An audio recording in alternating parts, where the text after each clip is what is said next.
Hey guys, am I? I'm sorry. I'm just wondering. I don't wait.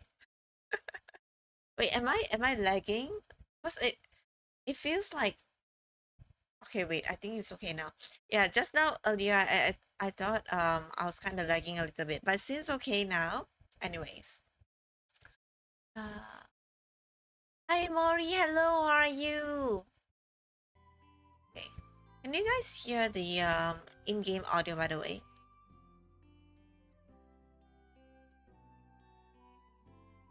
How long was I? How long have you been gone? I don't know, man. It's been a while since I remember seeing you around. How have you been? Let me just like full screen this. This better? Yeah, it's better now. All right. Yay! How is everyone? I just actually returned from my trip, from my vacation. I went to China. Went to Beijing for a week. Yeah, and it was really good. I had a great time there. Did you lower the in-game BGM? I don't think so. On, is it a bit soft? Can make it a little bit louder like this. Is it better?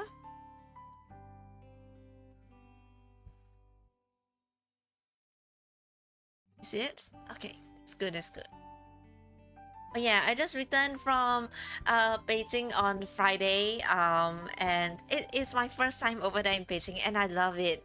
Everything. I think we just went at a really great time. Where it's not too crowded.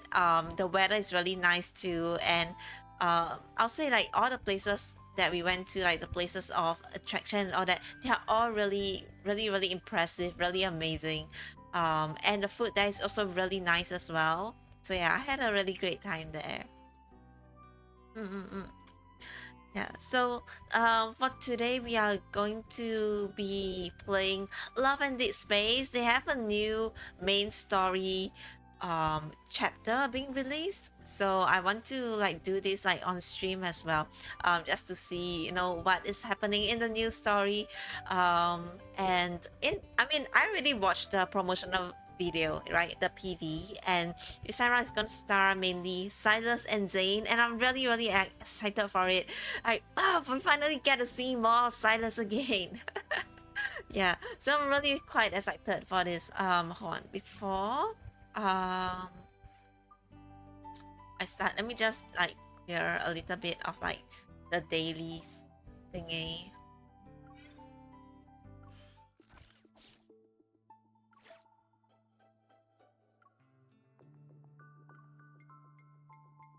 I've been quiet on gacha game lately. Oh, is there like any reason why, or is there any other type of games that you are like spending more time on?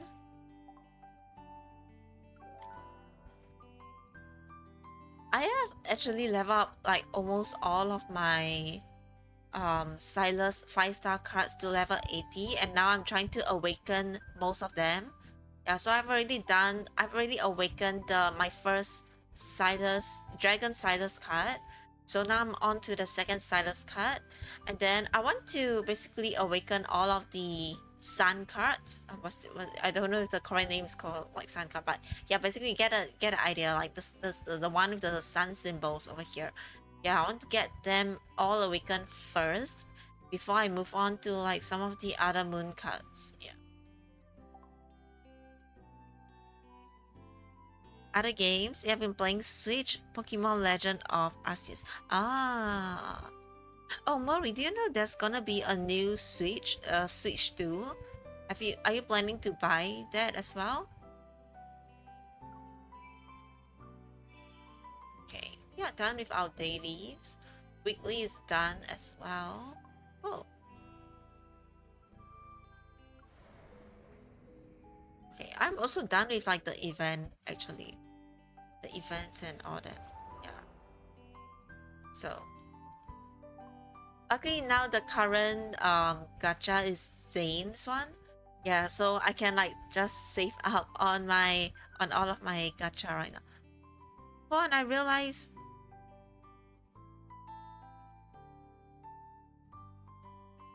is the why is like the game hanging? Hold on. Not the game hanging. I mean, I don't know why it's not showing up on like OBS. Okay, if not, you know what? Let me just You're do mine display. for the rest of the evening. Any objections?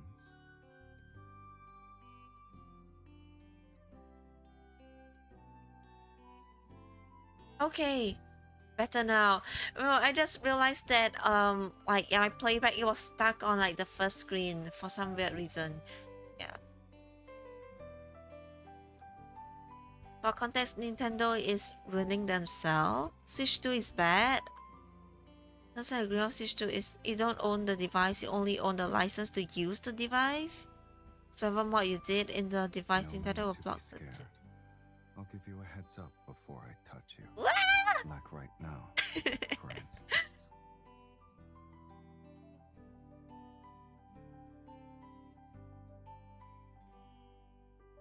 Oh, I didn't know about that, about these terms and agreement for Switch 2. Hmm.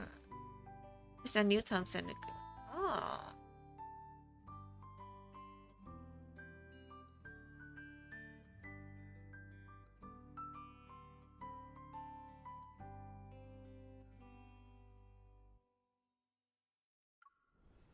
okay. Let's see. Yes, we have. I think it's here. Yeah, this is a new chapter. All right, let's go. Death and rebirth. So the last time where we left off is when we finally reunited with Caleb, right? And we found out about, oh my god, what's the name of that organization? That is, well, that organization, they are actually evil and they are trying to go after our main character's powers. And Caleb is himself being like a sacrificial goat to try to like prevent the organization from like like getting to us and all that. So we're gonna continue on from there, right? Let's start with new objective. Okay, we're back in airspace. Within the span of a single month, the fast beast fleet, significant return, and subsequent secret departure stirs intense public discussion. The rumors that circulated when Sky Heaven was under martial law discussed the fleet's armed operation to eliminate certain anomalous wanderers. Yeah, there was that period where the Sky Heaven they actually like had the whole city under martial law under martial law lockdown, right? Right. While no footage of these events has surfaced, the fleet's tight-lipped response has inevitably sown seeds of panic among the population.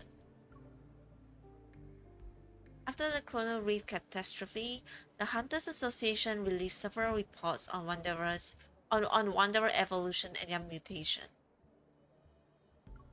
Like humans, the wanderers continue to grow stronger. Peace remains a distant goal for this world.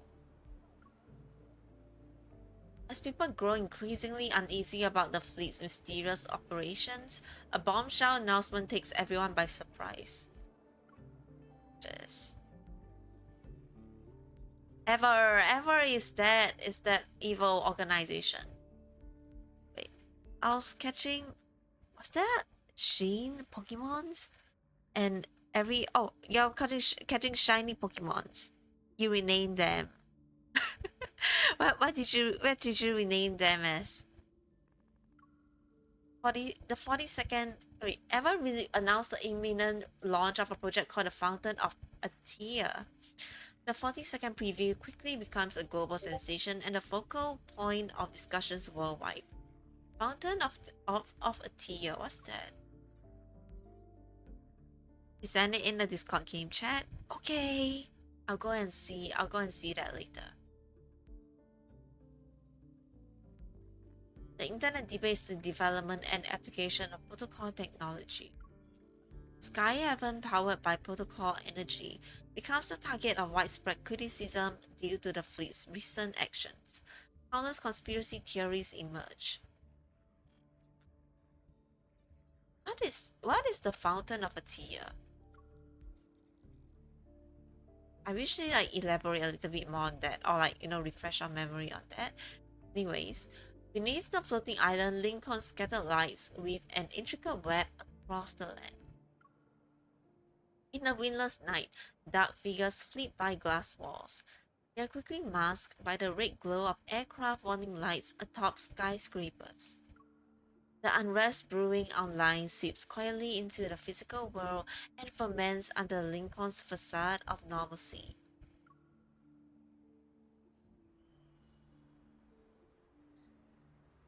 Waves of controversial topics stroke the growing public outrage. The association becomes the primary target of this rising tide. Yeah.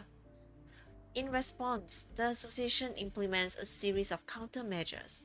This includes the covert relocation of the Spatium Call Spatium Call Spatium Call stored in the association's building. Protocol transport vehicle. So now we're gonna transport the protocol, huh? It's a Okay. circus now. What is Ever really up to? Did you guys find any leads? Throwing around phrases like groundbreaking achievement and the next step in human evolution. They've got guts. In a self-driving protocol vehicle, Simon scrolls through an endless stream of updates on her phone. Given their extensive research into protocors, they do have the credentials to back up such claims. As a protoist, I'm all for Protoist. advancing protocore tech. But Ever, with methods as sketchy as theirs, Ever is they might evil. drag us down with them. Yeah, The Fountain of Ate has reignited the purest attacks against protocors. curious. At their core, the protoists and purists represents two opposing viewpoints: support for the development of protocol technology and the opposition to it. The purists believe that although protocols are powerful, they are dangerous. There are too many unknowns, and overzealous research can lead to a catastrophic crisis. In earlier years, they urged humanity not to be blinded by profit. They argued that using Earth's natural energy resources was the only way to ensure civilization survived in a stable condition. Okay.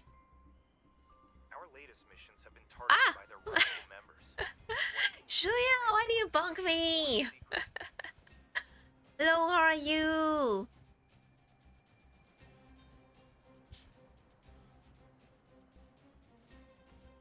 What is it? Our latest mission has been targeted by their red radical members. We need to transport the spaceship core in secret. Both of you need to be on high alert. Okay. If those purists dare to cause trouble, they can say hello to my protocore particle cannon. We shouldn't be too hostile. While their tradition, You were away for too long. I was on vacation, remember? I just came back from Beijing on Friday. Hehehehe. Did you miss me? Did you miss me?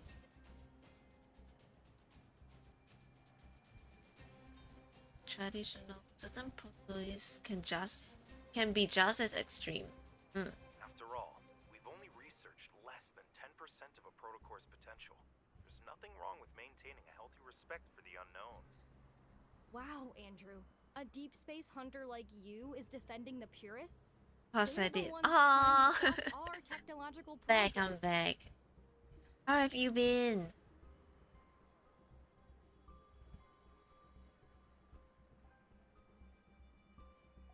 Haven't the purists been quiet for several years now? That's because our protocore tech has developed so rapidly and successfully these past few years. The stuff's been integrated into every aspect of our daily lives, big and small. I hope you had a wonderful time too. Yeah, I did. I did.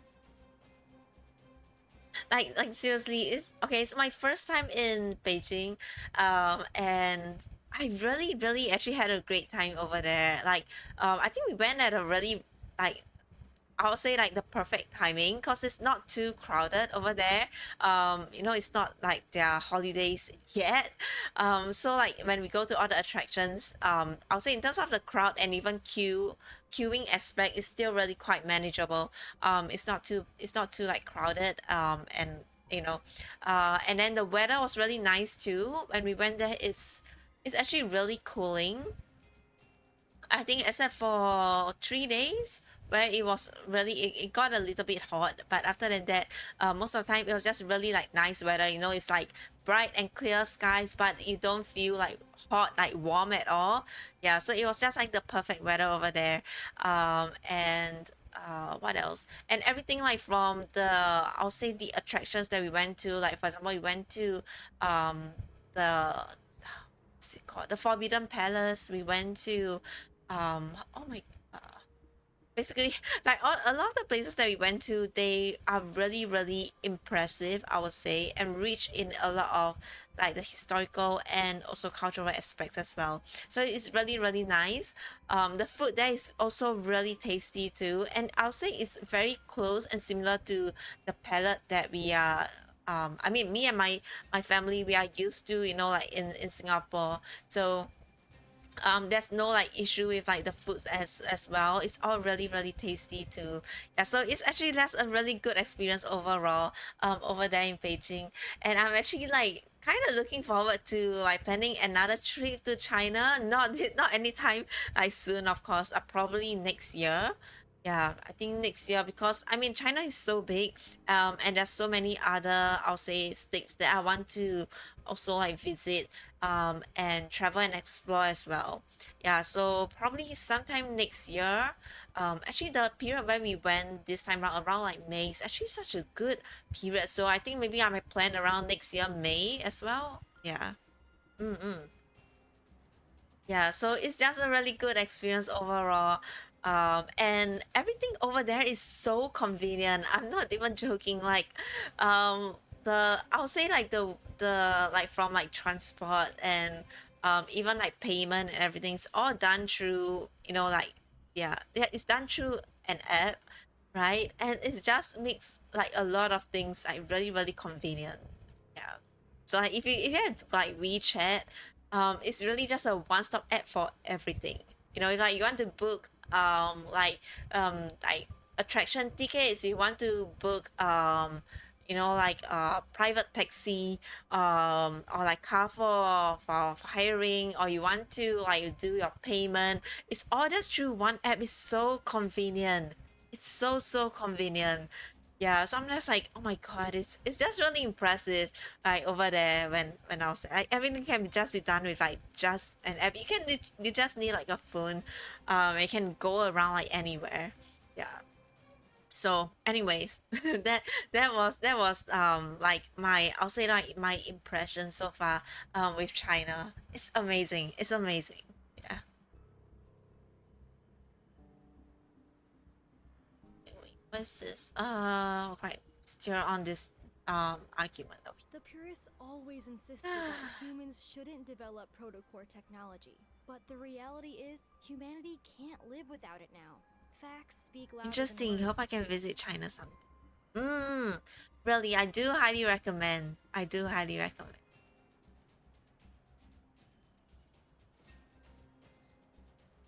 Improving a person's quality of life, fighting wanderers, and helping humanity explore the deep space tunnel and secrets beyond our universe. The Prototis vision for the future is being realized one step at a time. Without concrete evidence to support the purist claims, it's only natural that they lost ground. What about you? Whose side are you on? Ah, the purist, the protoist, the chocotis. I am with the team chocotis. Hi, Cyril limited edition chocolate pie from the Association Cafeteria. It's delicious and replenishes your stamina. The vehicle passed through the tunnel, which is the last highly dangerous point on our designated route. The secure vault is at the end of this road.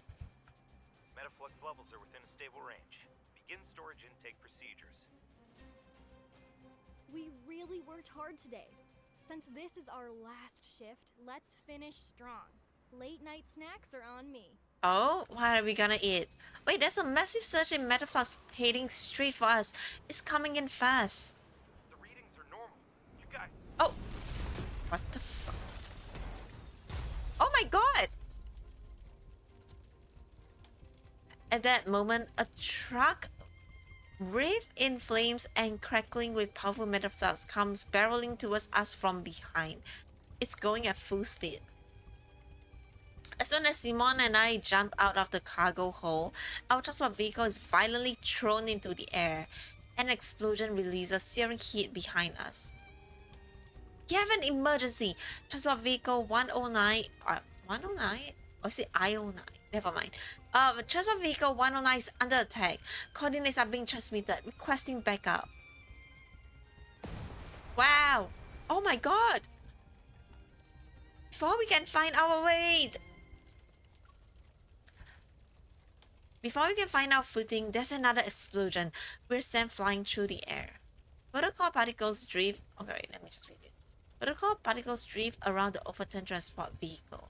Through my blurred vision, I see several distorted figures emerging from the flames. Go. You're free. Ooh. The unfamiliar voice is masked by the crackling flames. My ears are still ringing, and I can't tell if what I'm hearing is real or just in my head. It's a shame we're seeing each other again when you're in such a pitiful state. Who are you? Did Josephine ever mention our time together at the Gaia Research Center? No. Who are you? I guess not. Excruciating pain tears through my entire body as my heart begins to tremble uncontrollably. Who I am doesn't matter. The real question is, who are you? Huh? She suddenly grabs my throat and a sharp pain pierces my neck. It's like 1,000 needles just stabbed me. Ouch! I feel like I'm suffocating as I lose control of my limbs. Oh no! My heart pounds violently while chaotic force stirs within my body. Blood trickles down my forehead. Through my crimson-tinted vision, I see the container holding the spatial core roll into view. You were born in the depths of deep space. You were supposed to be ours, a one-of-a-kind, precious creation. Without the key, the Fountain of Ate will only remain a poor imitation. The key? Am I the key? Days, I hear something faintly crack. Suddenly, an unprecedented power surged through my vein and burst forth with brilliant light. The key belongs to no one else. You are the one who holds all of its secrets.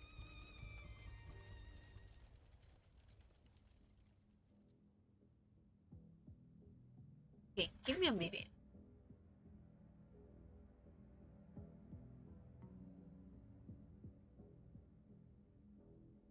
Okay, I'm back.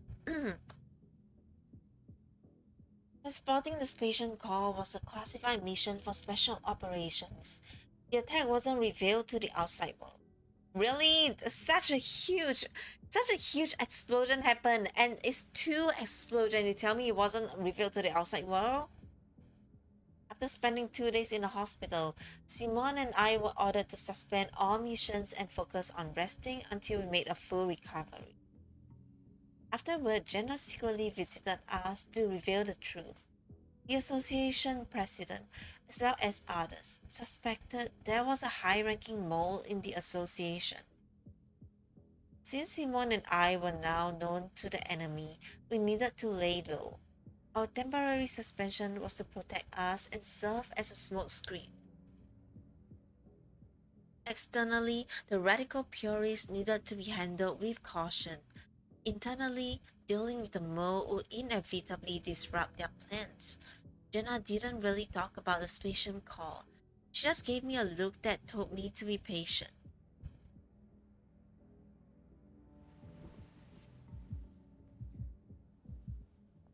Chaotic energy courses through my blood. the burning sensation in my chest is more intense than the pain from my injuries. Unable to sleep, I toss and turn. Then I finally sit up and turn on the bedside lamp. My heartbeat is faster than usual. I gently press my hands against my chest and rest my head on my knees. Can't believe I ended up absorbing the spatial core. Why me? Oh! We ended up absorbing the spatial core energy. Oh! Another sharp pain strikes my heart as several strange energy streams are torn apart. They proceed to merge together and create an endless, restless turbulence. Did Josephine ever mention our time together at the Gaia Research Center? No. The key belongs to no one else. You are the one who holds all of its secrets. Grandma. The research materials Grandma left behind might not just be an unfinished story. It could be a link in a much larger chain. Unicorn and the Gaia Research Center. That's where time has sealed away the truth I seek. The Gaia Research Center. If I remember correctly, it was in what used to be the most prosperous district, now known as, is it N109 zone? N109 zone. Let's see if there's a key waiting for my return. Ah, I guess this is where silence comes in. Once my injuries are healed, I don't hesitate. I report my next target during my administrative leave to Jenna via a secret comms channel. The ruins of Gaia Research Center, located in the N109 zone.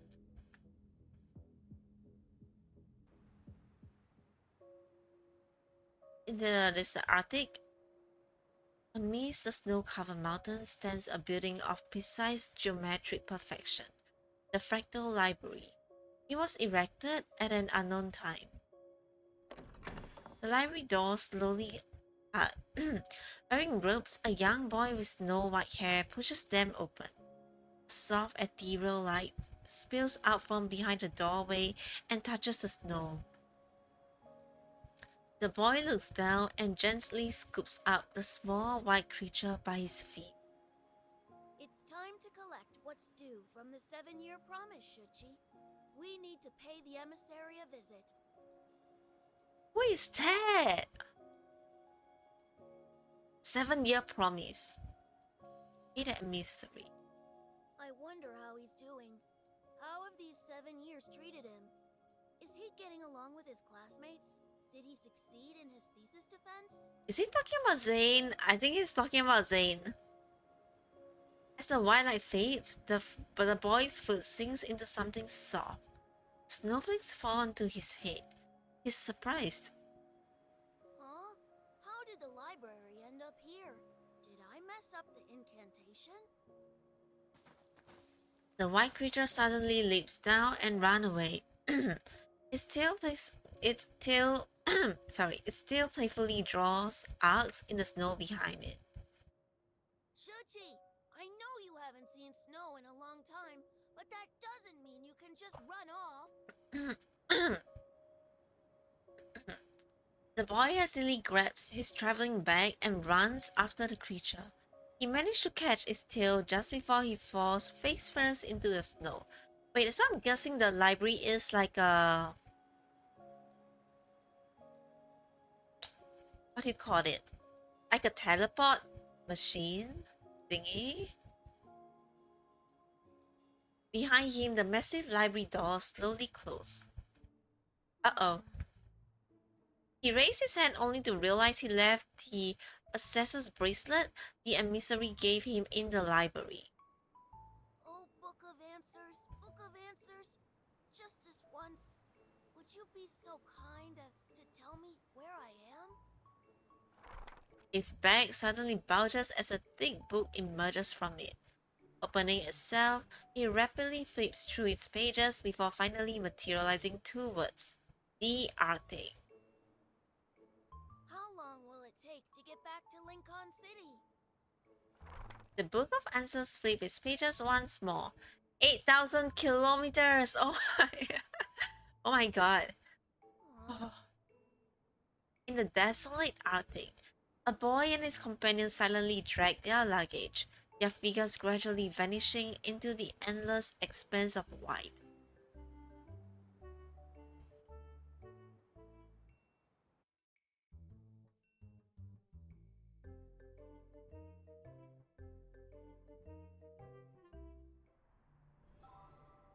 Okay, let's go to chapter 2.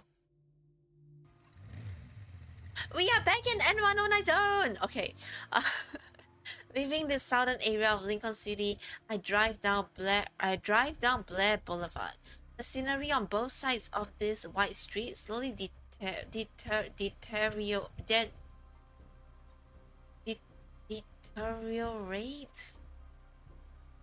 After I installed the anti-interference chip Silas sent me on my motorcycle, I've been able to freely pass through the Porterfield disrupted no-hunt zones number 62 to 65 and arrive at what was once the most prosperous tech hub in the region. Now it has become a criminal paradise, the N109 zone. The abandoned building where I first met him still stands in the desolate courtyard. Come to think of it, a lot of time has passed since my initial meeting with the feared leader of Only Kindness. After entering the N109 zone, the street remains deserted. Not a soul could be seen, but it becomes livelier as I approach the central district.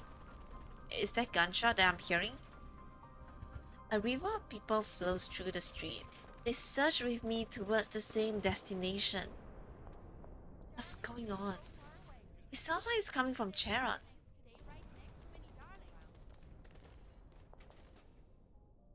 Oh, above the street, massive holographic screens glow neon blue. They display live footage of the district in 4 areas. A scarred woman is bandaging a knife wound in her shoulder at a street corner, and a boy who cornered a wanderer in a dark alley rips out his protocol with his bare hands. What is this, like Hunger Games? What is going on? A gang member plunges a dagger into his companion's chest. Isn't Chera supposed to be a trading hub? Why are they fighting? At the top of the display, rows of names and numbers flicker rapidly. Old ones are erased as new ones appear in their place. Is this some kind of competition? Yeah, it seems to me, it kind of feels like Hunger Games. Nothing that happens in the N109 zone surprised me anymore. I turn my attention away from the massive display and keep trying to call Silas. When I visited the art workshop, its owner knew Grandma. They were probably colleagues. If I want to find out where the Gaia Research Center was located, he probably has some leads. Silas had raced through the streets to get us to the art workshop, and I was unfamiliar with the N109 zone back then. To find it again, the most effective way would be to ask Silas. He's not answering. Fine, I'll just fetch him from Onikaina space. Driving my 270. Oh my god, I hear a lot of gunshot. Driving the 270, my 270 HM. I'm about to make a turn into the alley ahead when a bullet whizzes past me. It grazes my temple. Holy shit. My body lurches to the side as I dodge, but the momentum sends my bike sliding until it crashed into a corner. It's completely wrecked. I barely regain my footing when another bullet tears through the air. It's heading straight for me. Oh, is Mr. Silas here? A cane flashed before me and deflected the bullet. It ricocheted into the wall and left behind a smoking hole in it. Watch your step. There are places you shouldn't wander into. Wow! I don't know who you are, but thank you so much for saving me. At my feet, a thin orange-red laser stretches across the street to the buildings on both sides of the street. Caron is hosting its triennial Zalion hunt right now. Everything beyond that line is in the killing zone. Oh, so it is like a Hunger Game thing. One step is all it takes for the surveillance drones to lock onto you with their multi-lens systems. Then they'll automatically register you as a participant. Oh shit. Oh shit. Oh my god. You really saved our lives. Thank you so much. Every criminal in the N109 zone is waiting to hunt down the lost lambs who walk in. I dust myself off and get up. Who are you? The man before me appears to be in his 50s or 60s. His white hair is neatly combed under a gentleman's hat, and he's using an old-fashioned cane as support. He stands in stark contrast to the chaos of these streets. I'm just a ferryman on the river Styx. I help travelers cross. No way, he's just a ferryman. Come on. Are you planning to cross Caron's river? Like a king surveying his domain, he turns to look at the eastern and western district of Coron. They are surrounded by orange laser barriers. Shall I be your guide? Oh, yes, please? Sure, but thanks, but no thanks. Sure. Sure, but will I be safe if I follow you? He reaches behind his ear and produces a round chip no bigger than a fingernail. This is an ID camouflage chip. If you have one, it masks your biometric data so you can't be traced. As long as you're within 3 steps of me, you'll be within its range of concealment. With tech like this, he's definitely not just a random passerby, of course. I'll be frank, I hope you don't plan on doing any tricks. I understand your concerns. In a place like the N109 zone, being cautious is what keeps you alive. Let's go. Let's go. With my biometric data mask, I follow this unfamiliar elderly man into the devastated eastern district of Caron.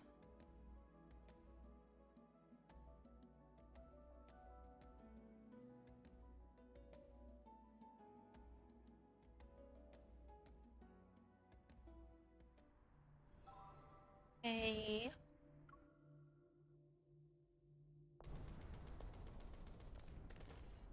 The stench of gunpowder and blood fills the street, and the continuous metal flux explosion makes my heart pound like a drum.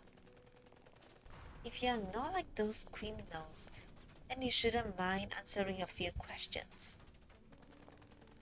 The rules for the Zoyon hunt? A cold wind sweep passes as 3 humanoid wanderers crash into a roadside shop.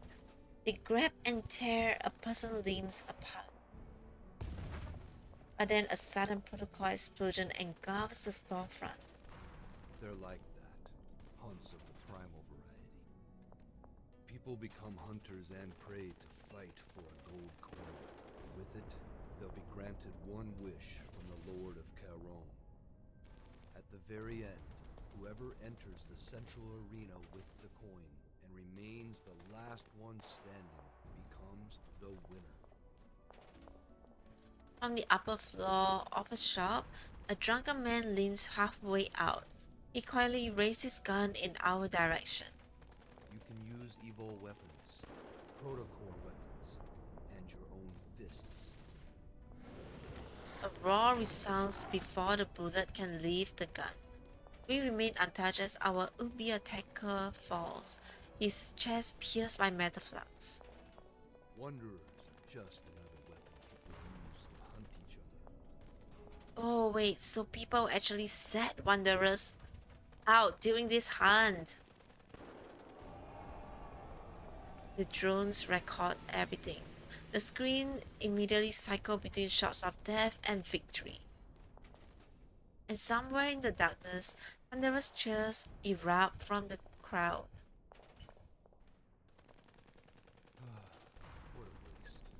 I've seen him before. He's formidable when he isn't drunk. The man stops. His hand claps over his cane. Closes his eyes as if to observe a moment of silence for the deceased. Isn't it brutal? I hope you weren't frightened. It takes more than that to scare me.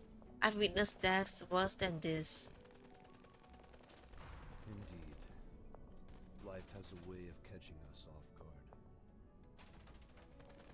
Stepping over the fallen body, he leads me to a place with a brilliantly lit sign that reads Elysium, the true paradise.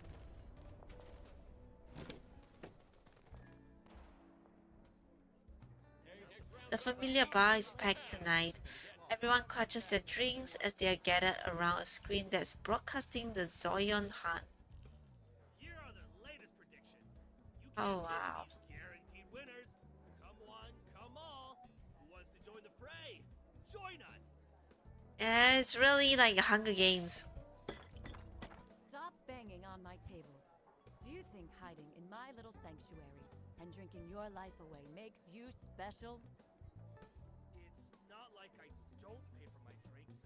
I'd rather drink myself to death here than get killed the moment I step outside.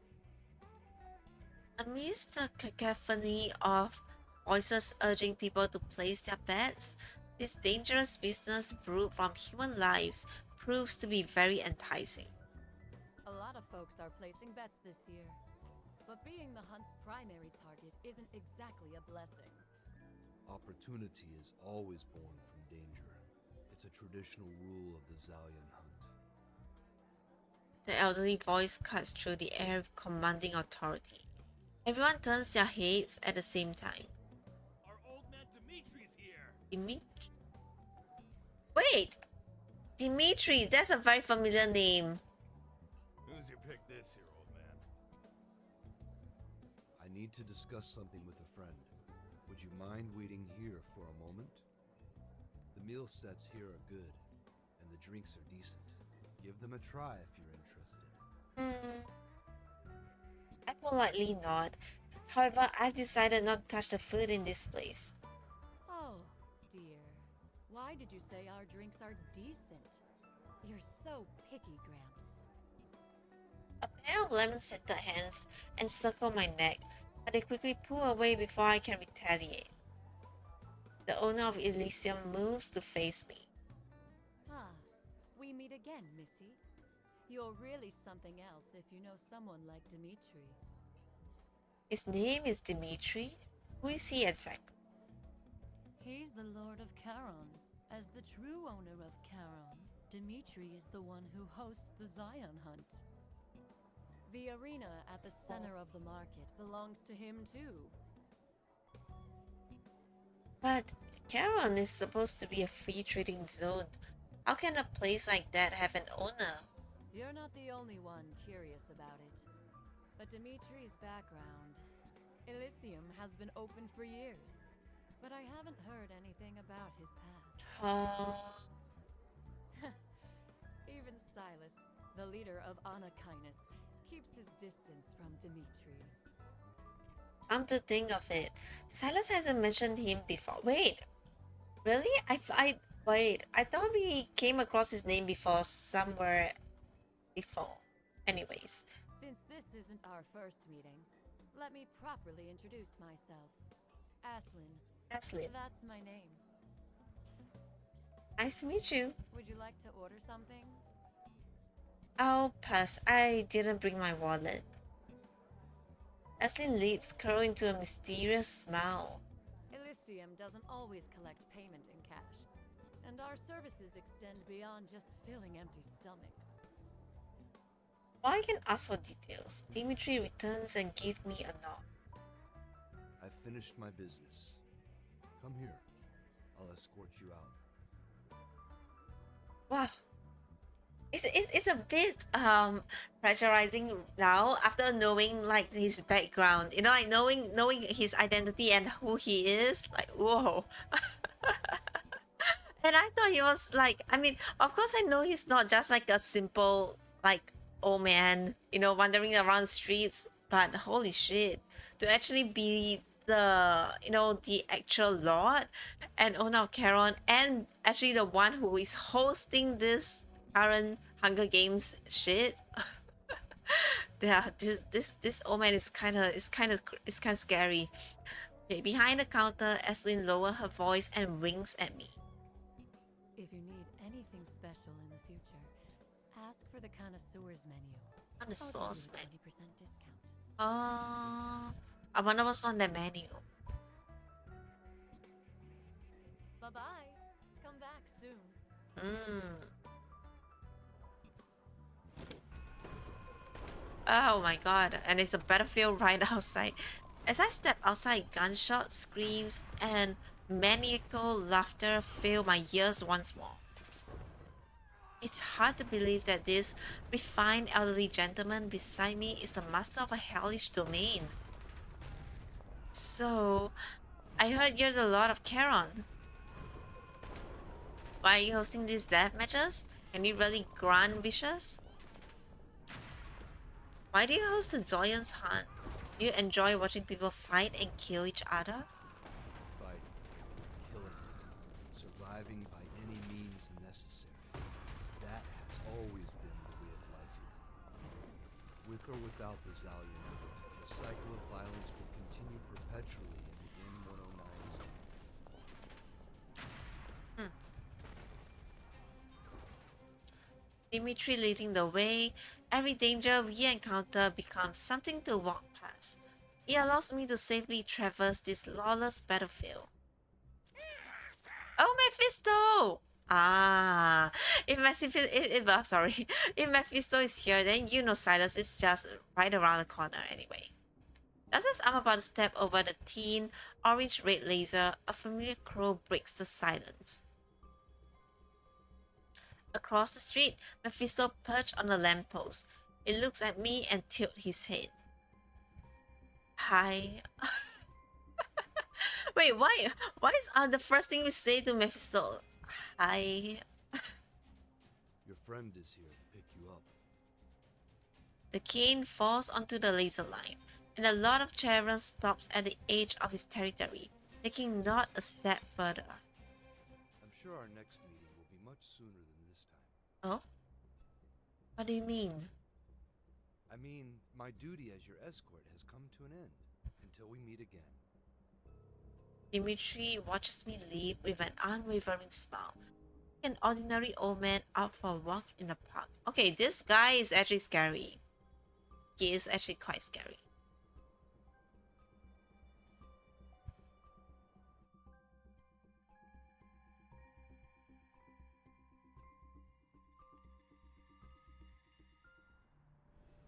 Right.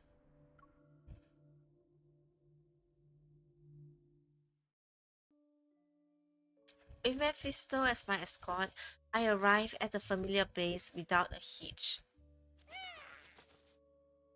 Thanks. As soon as I enter the building, I hear a violent explosion from one of the rooms. Is only kind of space also involved with the Zion with the Zion's Han? The room is dark. Mindful of Silas' sensitive eyes, I turn on a floor lamp at its lowest setting. In the center of the room stands four egg-shaped gaming posts. Egg-shaped gaming pods. Three of them are rocking back and forth, their surfaces covered in LED lights, pulsing in tandem with the explosion sound effect. Wait, please don't tell me like the three of them are just gaming.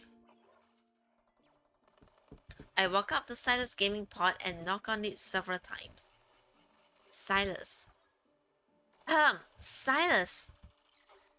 Mephisto's been caught. The base is surrounded. They are after you. As I'm in his virtual world, Silas doesn't respond. Come on. I walk away and settle into the fourth gaming pod, the only one that's empty. Inside the surrounding screen the surrounding screen transform into an endless expanse of stars. Realistic sound effect immediately fill my ears. Oh, this is some new like VR gaming shit. Oh my god. I fire out my spaceship and set off to pursue Silas' fleet. This is actually kind of cute. I lock onto the engines of the first ship I see, grip the controls, and open fire. Who was that? That's brutal. It's me! Pressing home my advantage, I target the next ship. It's immediately destroyed.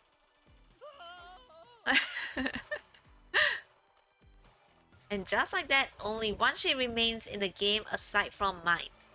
It must be Silas. Activating the ship AI and lock onto ship Q313. Target spotted. Would you like to initiate tracking? Yep. Divert all powers to the engine. Don't let him escape.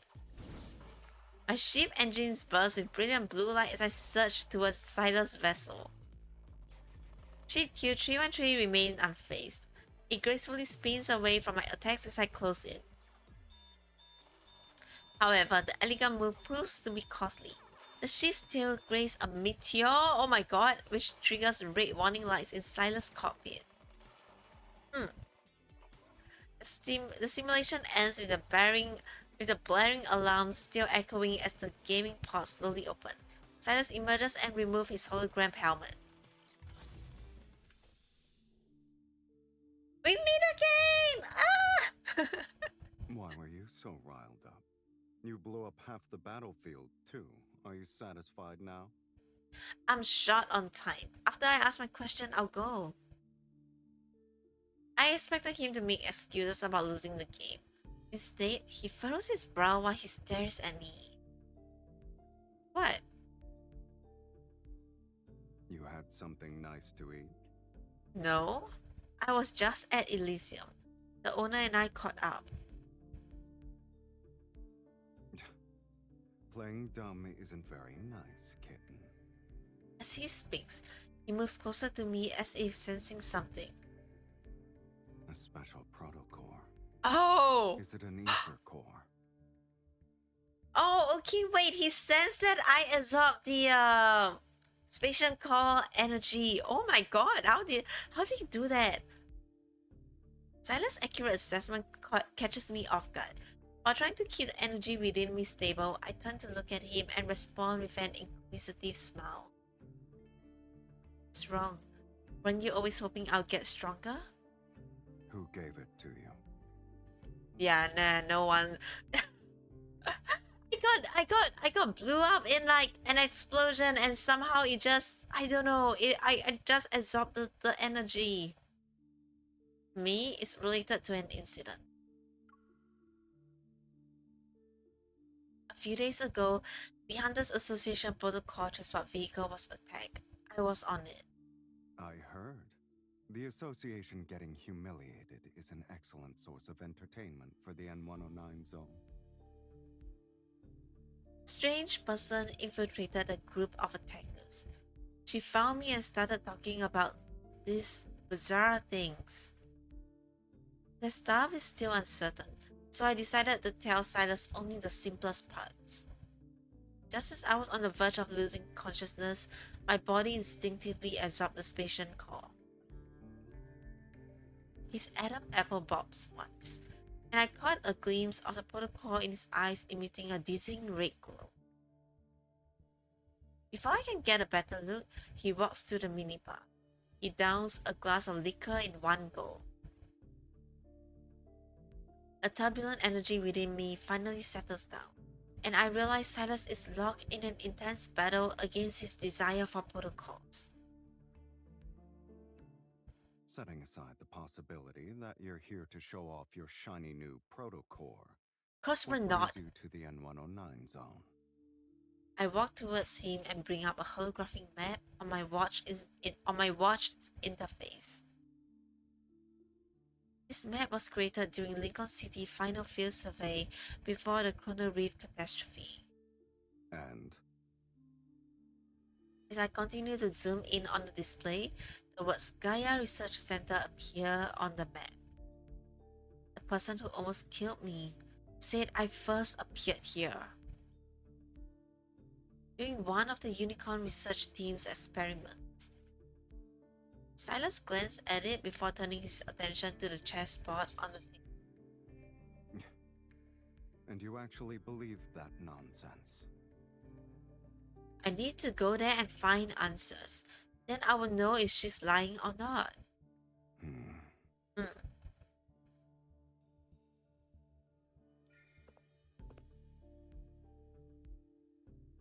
Our last game ended in a draw, so I quietly joined the chess match as Silas remains quiet.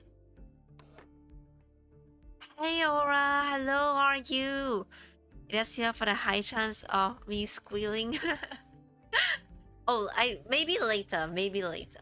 Because there's, I mean, I watched the, so this is the new like update, and in the new latest update PV, there's a very cool like car chase scene featuring Silas. So yeah, I'm quite excited for that.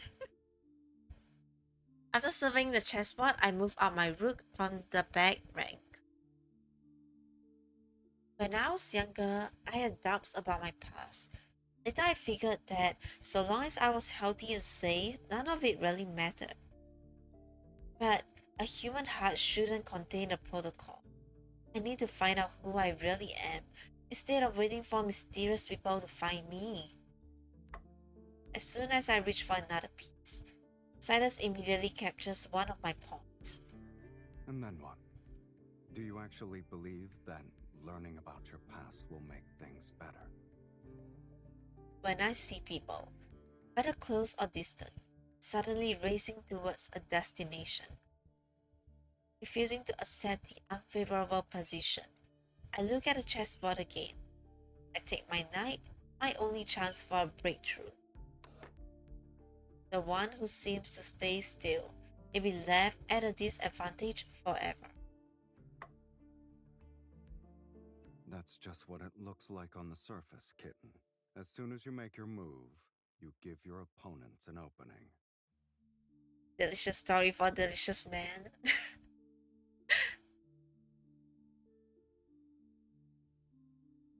Sometimes the best move is not to make one at all.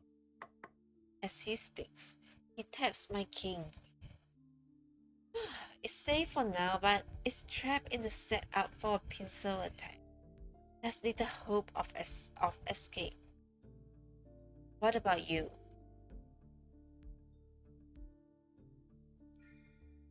Before he can pull back his hand, I quickly grab my queen and point it at Silas' eye. Your fusion with a protocol couldn't have been a coincidence either. Is that a friendly piece of advice or warning? In our brief standoff, he finally shows his first smile of the day. Aw, My situation holds no value as a reference point. Those words were nothing but a distraction so I could win the game. Alice grabbed the chess piece from my hand. In my wrist, he guides me through the floor to ceiling window. As the curtains slowly part, they reveal the night sky. Below us is the N109 zone in its entirety. Since 2034, the N109 zone has undergone multiple rounds of reconstruction. Look at the outside world. Can you match any of these roads to that old map of yours? The once straight streets become a maze. Nearly all the landmarks have vanished.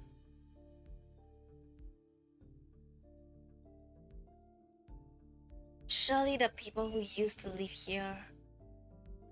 They left. Ever's agent handlers for gathering intel? Dead. What about the art workshop's owner? Surely he's... Unfortunately for you, he just left town yesterday. He won't be back until next month at the earliest. Damn. I frown as my leads get cut off before me. Do you really want to know? Yeah, there's a reason why I'm here. Even if I didn't, people keep forcing me to find out. pushes me closer to the window. Then I realize the only person who knows the truth has been right here all along. There, underground. Following Silas' gesture, I see it. The massive holographic screen in the sky. It's the heart of the Zoyan Han I experienced today, a paradise of bloodshed and revelry. Caron Arena.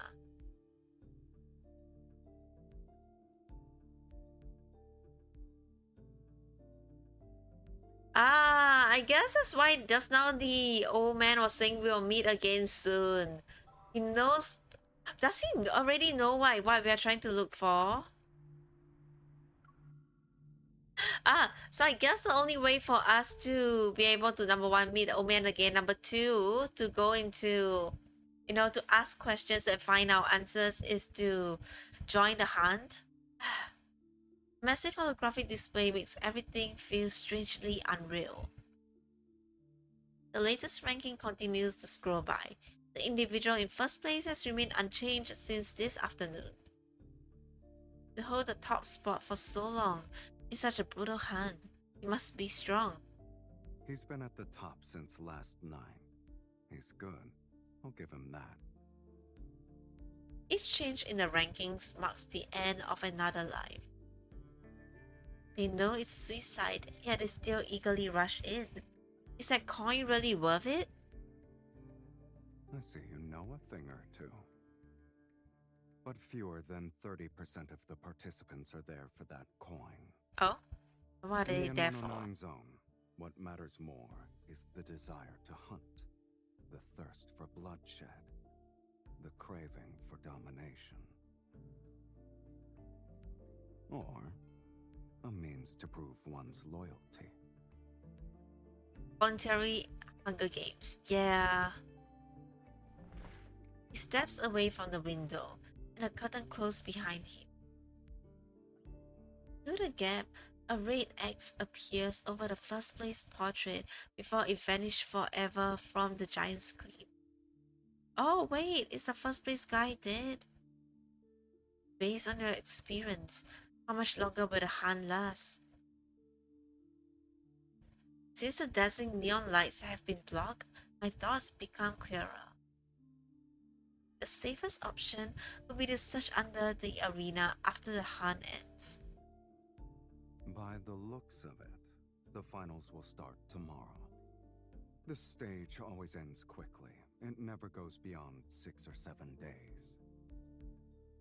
This year's hunt has some extra stakes involved, so the finals will be more intense.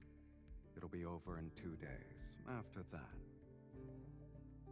He walks to the sofa with measured steps and takes a seat. the arena will be demolished. Oh? What? Many have coveted the arena for years, but its owner isn't as young as he used to be. His grip on power isn't the same anymore. So, the vultures circling this territory already have a silent agreement in place. They'll host an overtime match once the Zoean hunt is over. Wait, so they're gonna kill the old man? Looks like participating in the Zoyan hunt is my last chance to find the Gaia Research Center. And breaking into the arena by myself is no easy feat. Who knows what awaits in the ruins of the research center? I can't waste too much of my energy on fighting. I need an ally. Silas? My gaze falls on Silas who's sitting on the sofa. Don't even think about it. Oh my kid. gosh, he knows! You've been watching the hunt unfold from the sidelines. Don't tell me you haven't been plotting something. Are you implying you're the one who has all the schemes? Pin him down?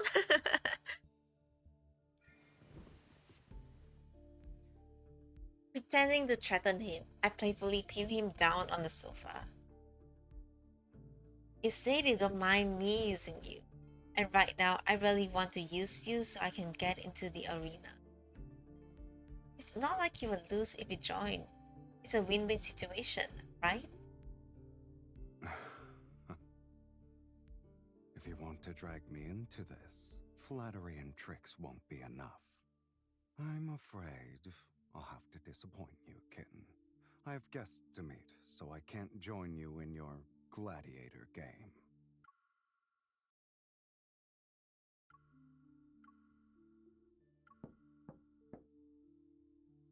At the door, Luke and Kieran, who had left the gaming pods, have returned. Their voices come through from the other side. Boss, our people just delivered their report. We've taken care of all the goods ever brought this time. Leave a few alive. There's no need to be too thorough. Yes, sir. There are a few troublemakers in the area, boss. Can we... Do as you please. Thank you, boss. Your guests are from ever? They came all the way here, saying they have a profitable deal to discuss.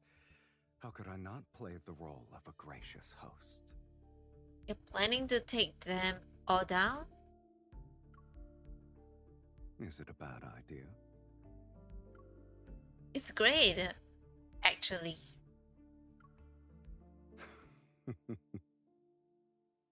With one graceful stride, he helps me stand, grabs my shoulders, and turns me around. Come. It's not like you're busy. Let's see what kind of presents they've prepared. Oh? After our high-speed ride, we find ourselves before some ruins. They're shrouded in mist and gun smoke. The air is thick with chaotic energy fluctuations. Rounding, I kick aside some unidentifiable debris and pick up a broken half of a wine bottle.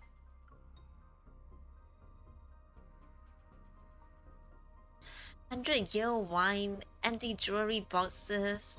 Don't tell me these are your welcome gifts. Was not. Sorry, I'm just like admiring him in this leather jacket. Let us casually respond as he slowly circles the area and takes in everything.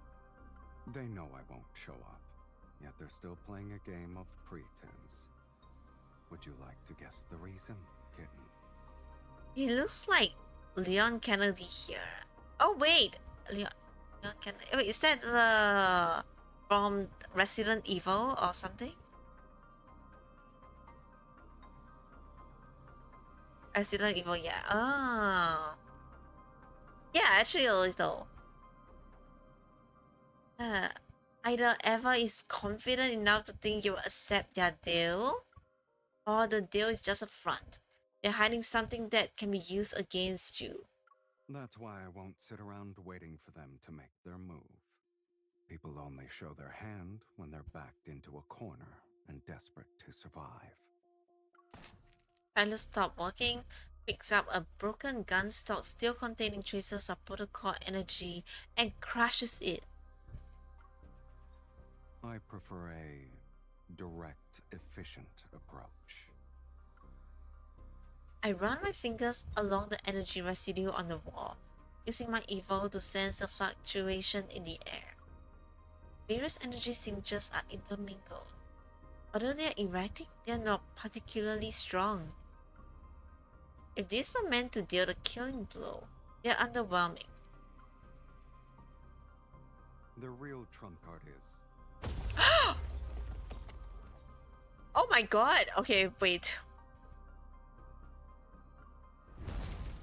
Nearby, a metal wall suddenly collapsed. From the dust and debris, multiple armed figures emerge. Their silhouettes are arranged in a staggered formation. Did they bring an army? Or what? As electrical currents flicker to life, they reveal how the lower half of each figure face is a mask made of mechanical components.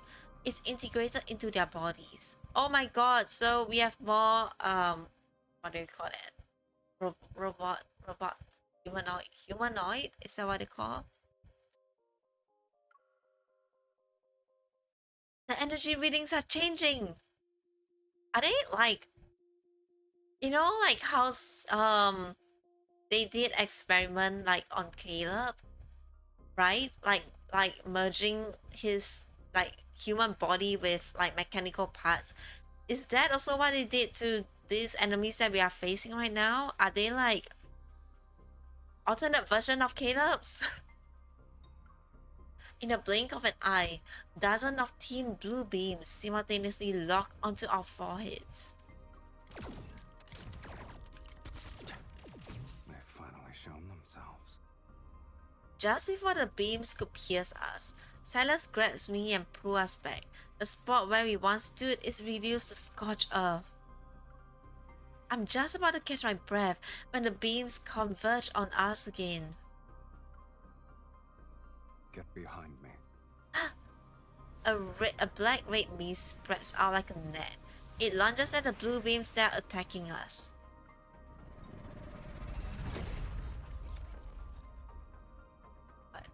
The mist disintegrates instantly as surging shock waves and countless energy beams violently burst from all directions. Silas immediately creates another barrier of mist to shield us. In the blink of an eye, most of it has already been destroyed. These energy beams. Wait, they can nullify your evolve? Antimatter weapons. They actually managed to get their hands on something interesting. He wipes away the blood from his neck, but the wound shows no signs of healing. The figures raise their weapon at the same time to take aim again, yet Silas responds with a smile instead of being angry. He gathers a more powerful energy storm in his hand. This isn't good. They'll wear out Silas at this rate. Oh, okay. I think we're gonna have the car chase soon. Spotting my motor, I was expecting the the main character to resonate with Silas, but I think we're doing it. We are escaping this time. Spotting my motorcycle nearby, I quickly dash towards it using the scattered cover for protection.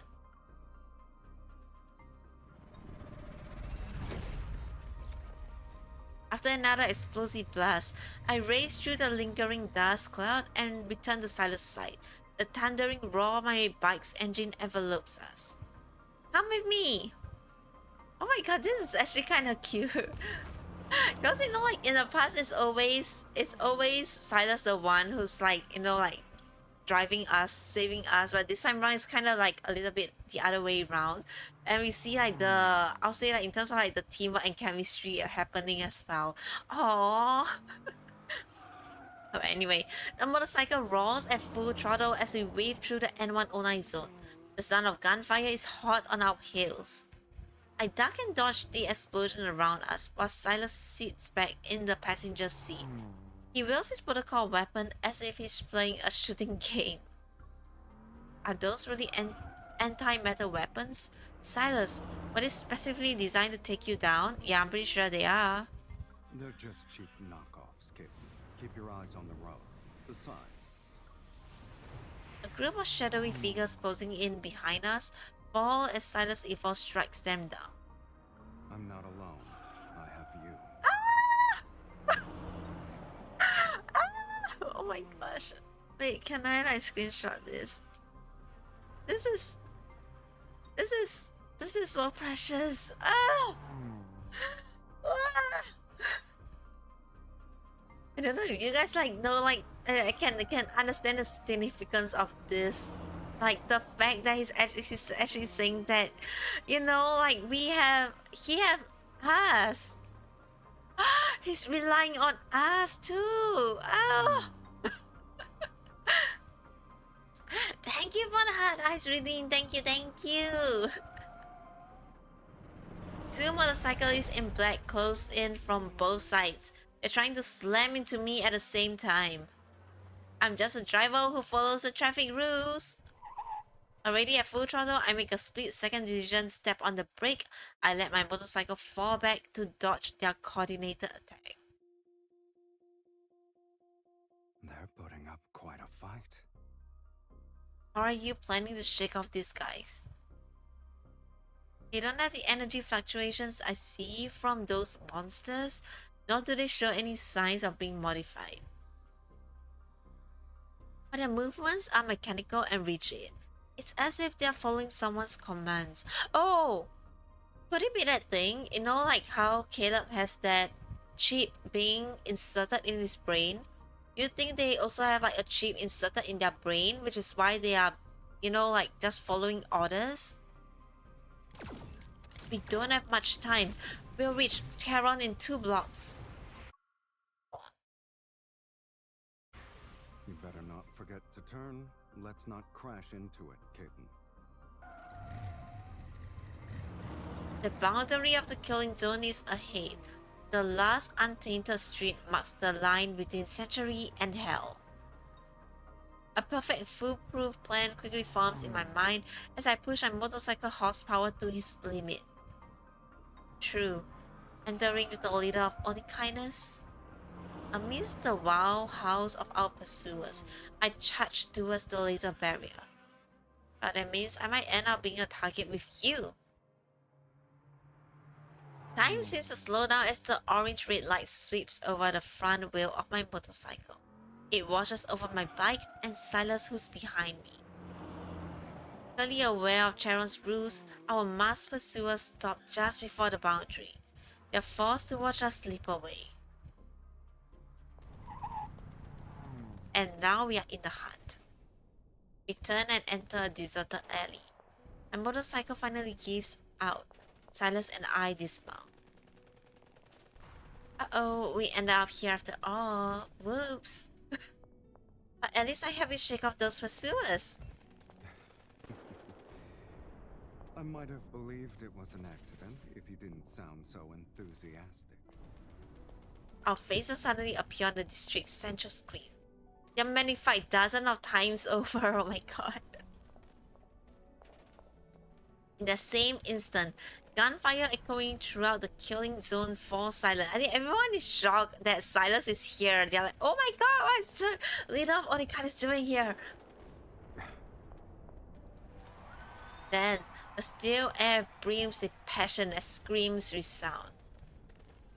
They're celebrating, or maybe going wild over Silas' entrance. You got what you wanted. There's no turning back now. I just helped you out. It's time for you to return the favor. Go underground with me. We need to check and see if the old Gaia Research Center is really there. A life debt is impossible to repay. But since you asked so nicely, kitten, do I even have a choice?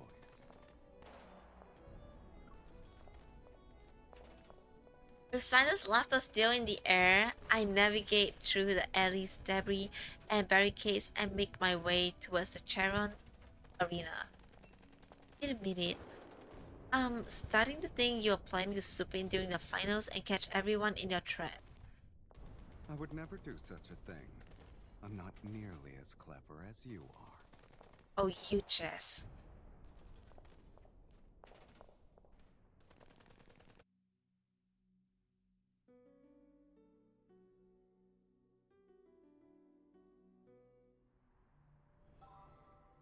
Hunting moment!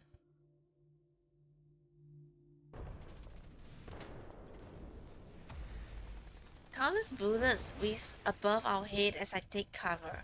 As soon as I crouch down, a missile destroys half of the wall before me. A missile? Silas, watch your head! The blinding white light makes me close my eyes. I feel myself being lifted by a powerful force and pulled into his protective embrace. Aww. Silas carries me like a cat. With one arm around my waist, he kicks open a door and rushes into a building. An explosion rocks the building from outside. The entire team is wiped out. We're safe, for now. Phew. Maskmen, wanderers, weapons, guns. There's no end to them. They're really determined to take us down. In most cases, being too strong is a curse in itself. I check the betting leaderboard. Tyler's name sits at the top. The amount of money people put on him is several times higher than the contestant in second place. If you're not like everyone else, you'll get punished. They're definitely targeting you. To think I'd make a splash for my first Zoian hunt. Oh well. I shoot him a glance and bet my entire paycheck on his name. We're gonna win! Should I say I'm honored? Since you're already in the spotlight, I might as well profit from it. Let's keep the first place spot warm and be my decoy. When I get the money, we'll split it 70-30. Anyone can make empty promises. And I'm not an altruistic philanthropist, kitten. Name your price. If I can afford it, then we have a deal. Oh, you can definitely afford it. It just depends on whether you're willing to give it to me.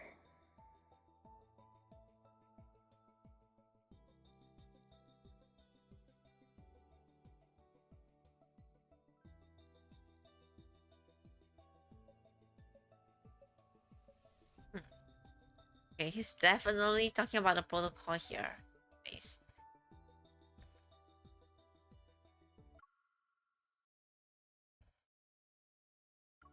His right eye begins to glow with an eerie red light. My heart races and I try to look away so I don't get control. Congratulations! You are now in second place on the betting leaderboard. Me?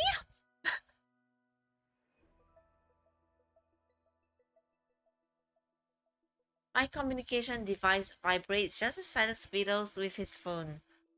It's followed by the melodic notification sound of a successful payment. What are you doing? I placed a bet on you. Now you have the highest odds in the game. What the? Silas? Come on. If you win, I'll make a fortune. This guy. Can you believe You him? want to match my wager? I shouldn't have underestimated you. You never make a terrible deal. Don't forget to split the winnings with me. 80-20. Oh, you're so greedy.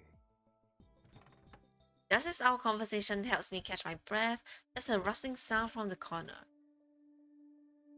Shh. I creep silently towards the source of the sound. Then I turn around, my gun raised. Please, don't hurt me. My gun is pointed at a frail old lady who's barely alive. Finding someone as old as her in the Zoyan hunt seems unbelievable. But this is the N109 zone.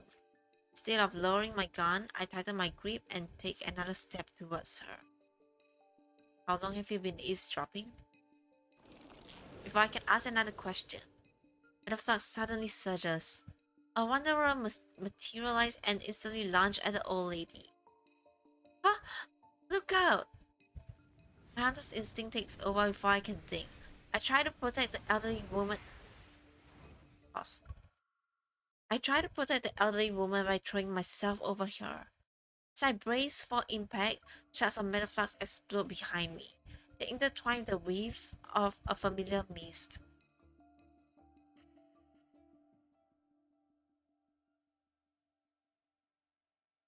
I turn around to see Silas standing behind us.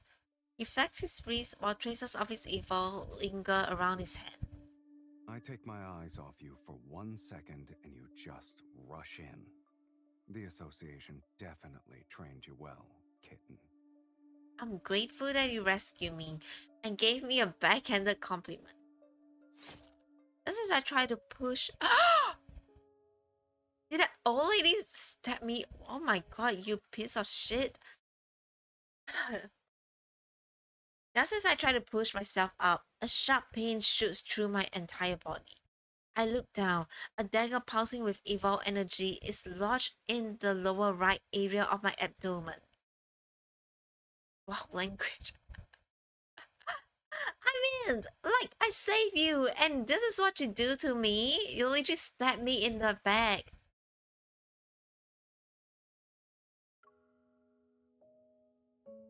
The old woman's trembling hands clutched its handle. You! I didn't mean to. I was trying to kill the Wanderer.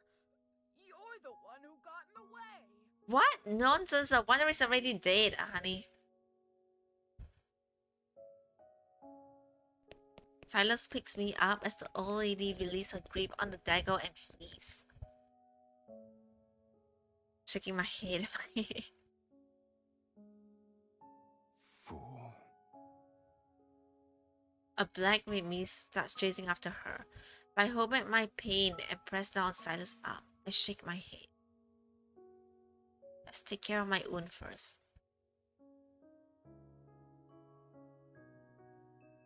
I grab the first aid kit from the shelf and sink into the couch. I open it and search through its content. Let me do it. It's fine, I can handle it. You slipped several times already. I don't think you can handle it. It's not that bad. Hey!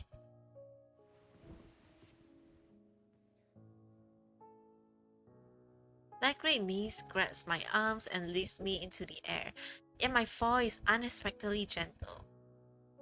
I find myself lying across Silas' lap as he sits on the sofa. The first aid kit lands next to us. You'll break the latch if you keep doing that. The medicine sends a sharp pain into my wound. Trying to distract myself, I stare at the tangled cables on the ceiling. Have you counted how many cables are up there? Shh, don't interrupt me. I only got to 27. My attention shifts and I meet his watchful gaze. Does it hurt? Yes, of course. It really hurts. This is a special antiseptic from Caron's black market. No one has ever claimed it doesn't hurt. It's extremely effective since it makes wounds heal 10 times faster than normal. Oh, wow. Really? Then the pain is worth it. I lied. It's just a saline solution. You piece of stuff.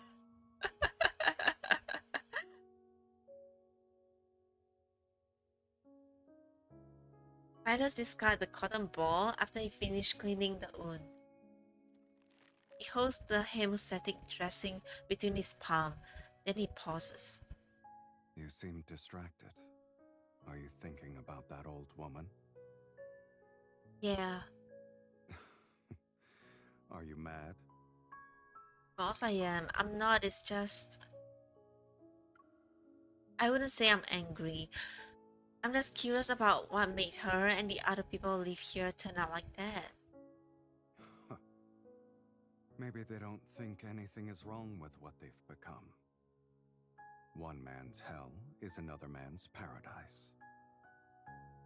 He applies a, he applies a small amount of pressure to my wound. I wince and catch the playful gleam in his eyes. You can barely take care of yourself right now, but you're still going to worry about others? Most people here are foolish. They run after their desires and never realize the treasure they were born with. Don't tell me you're talking about their lives when you say treasure. I'm referring to their soul. Silas tilted his head slightly and pointed to his eye. Even at just 21 grams, the soul is one of the most precious gifts the universe has given to humanity. Collect souls. Are you basically stealing from the universe? Did you just change the subject by making fun of me? Can you stand up? You shouldn't underestimate me. I jump up from his knee and stretch my limbs to prove I'm fine. Don't push yourself. In this game of life and death, even the smallest vulnerability could cost you everything. Leaving right now wouldn't be a good idea. Stay put and keep quiet. Hearing the sounds of gunfire in the distance, I think for a bit before agreeing with Silas' assessment. But just as oh my god! Just as I'm about to sit down on the couch, I see a familiar blue beam appear by Silas. Silas!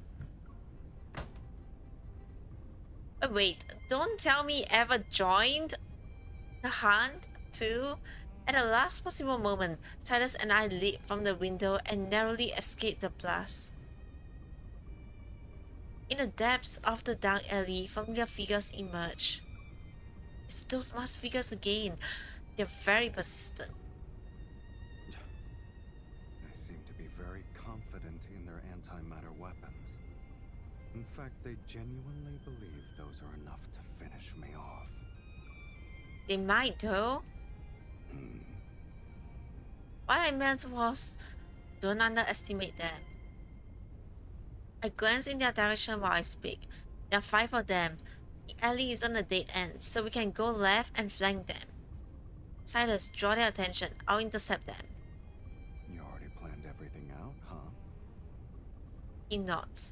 Then he takes 2 steps to position himself as my shield. Move quietly, and watch out for the other hyenas who are lying in ambush.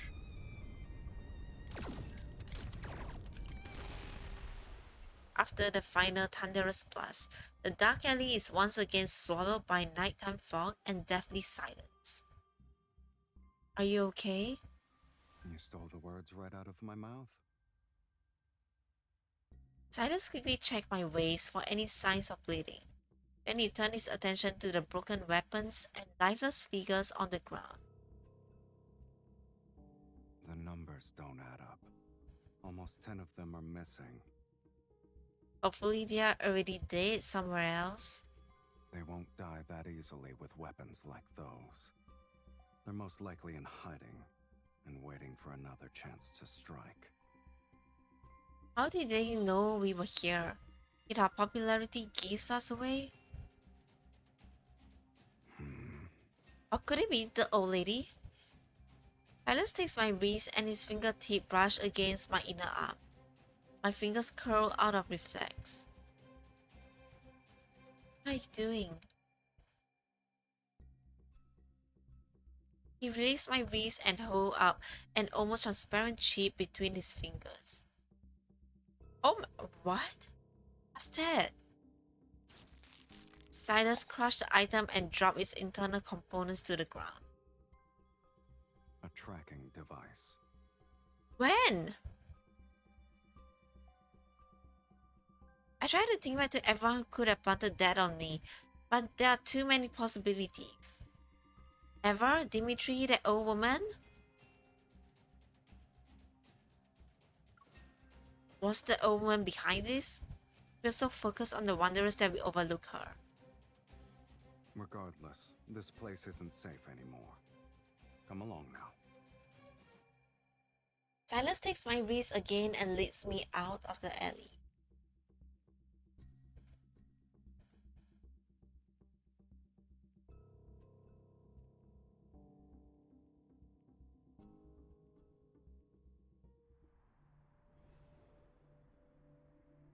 So time.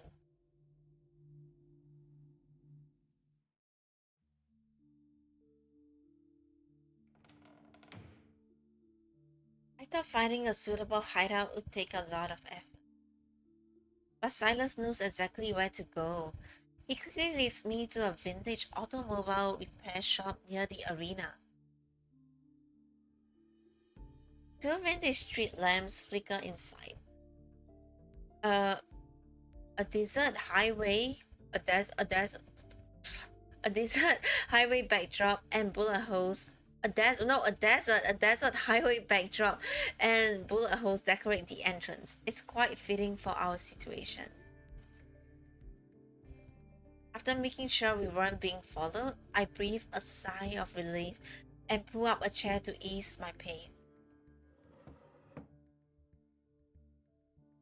ever just won't quit. Isn't there a way to deal with them once and for all? The arena fights are bad enough as it is. The ones we took out were only minions receiving commands. For signals to be distributed simultaneously, there must be a leader carrying the central control unit. Take out their control unit, and we can disable the entire group. Hmm.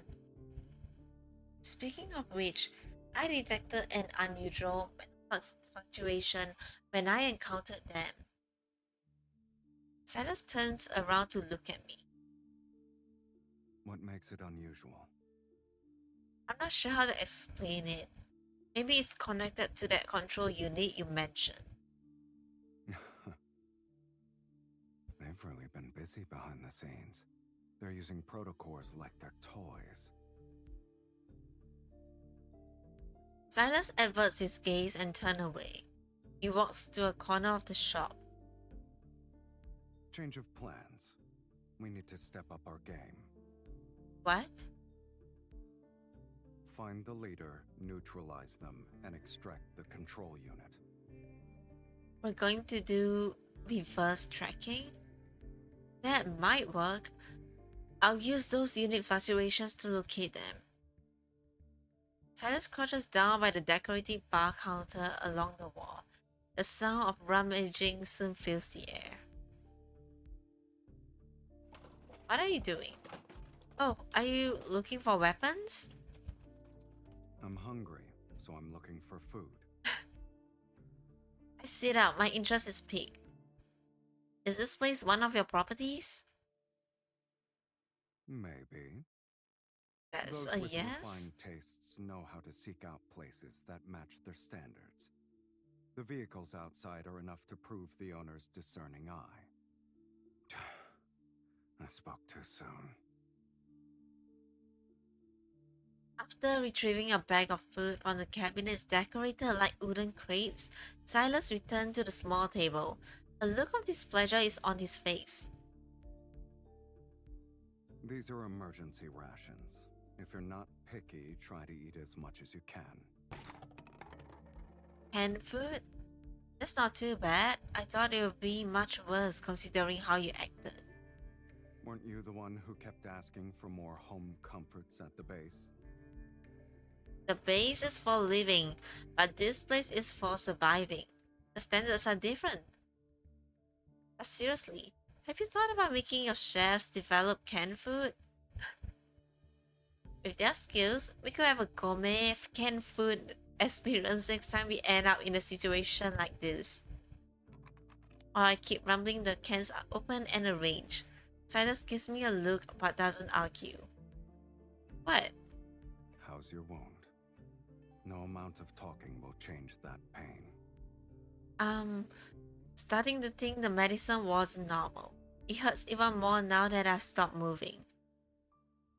Take a huge bite of the canned luncheon meat. I try to distract myself from the pain by chewing. As I reach for the energy drink, his hand hovers above the can. He sprinkles a medicinal powder over it. I stare in disbelief. Did you just spike my drink right in front of me? Are 2 painkillers going to be enough to knock out Lincoln's finest hunter? No. I know you want to stay alert. You're worried the extended release painkillers will slow your reactions. Keeping you safe for half the night will be easy. I'm here, which is more than enough. He picks up the can and moves the luncheon meat aside before setting it down in front of me.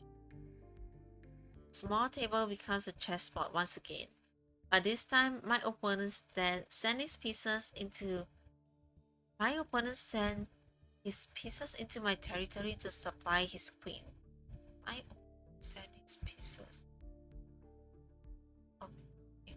As for whether you want to let your guard down for half the night, that's up to you, kitten. Drink it? Oh yeah, I'll drink it. Since you put it that way. Under his watchful gaze, I alternate between sipping my drink and eating.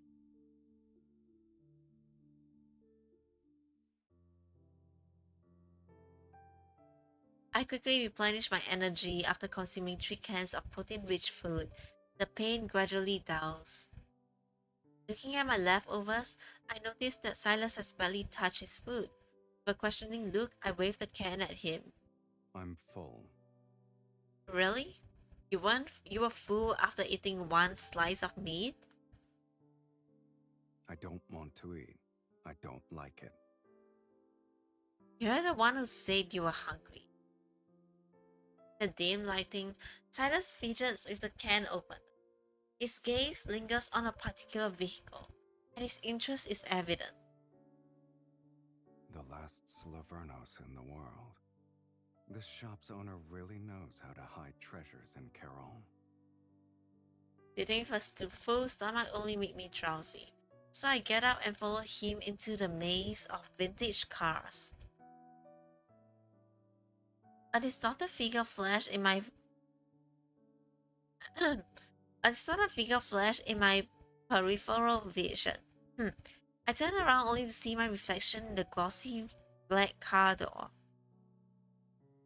The Phantom Zero, produced 60 years ago. Comfortable seats, spacious in the back. Thinking I'm interested, Silas turns back to stand beside me. Our distorted reflection merged on the car door. This model was always popular with young dreamers.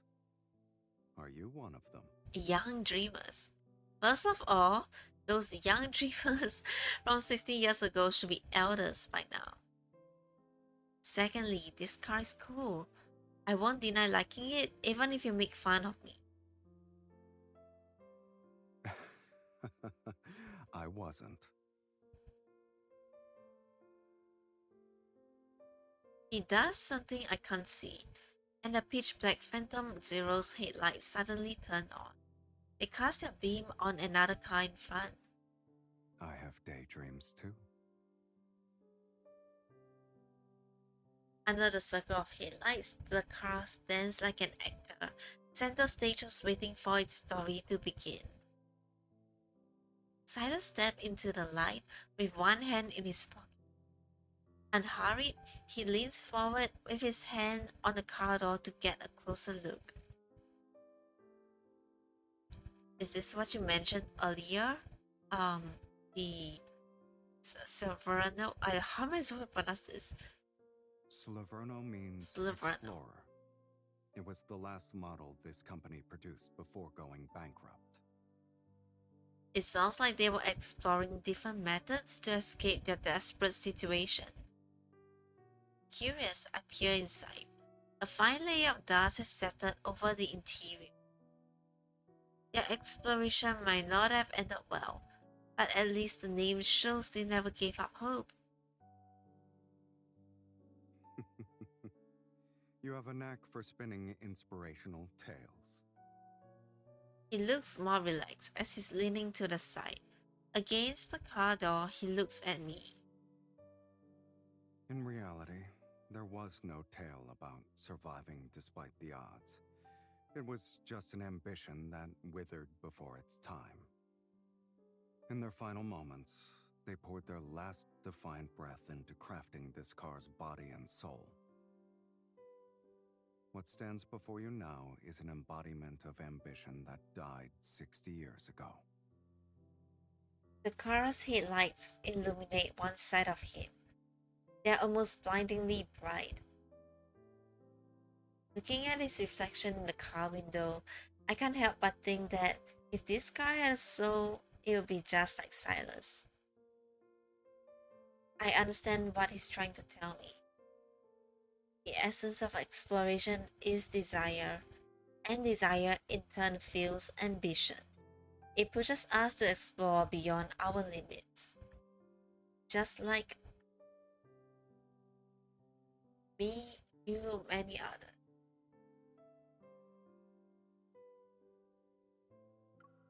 Me, who's always been searching for every kind of truth. Once I start looking for answers, I find more of them waiting to be uncovered.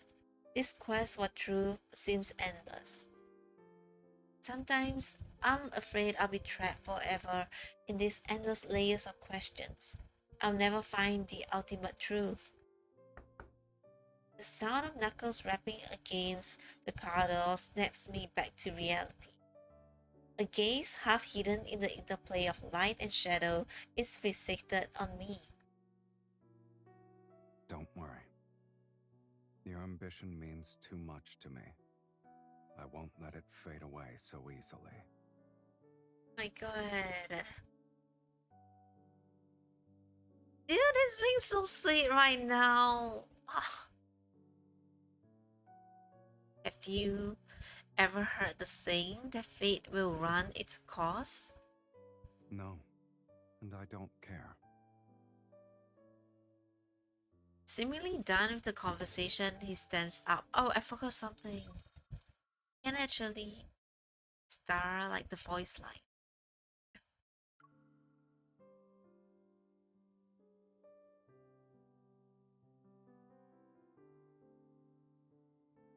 Hmm.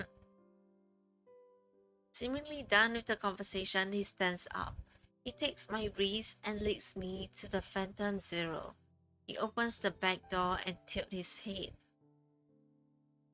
Sleep here tonight. Sound good?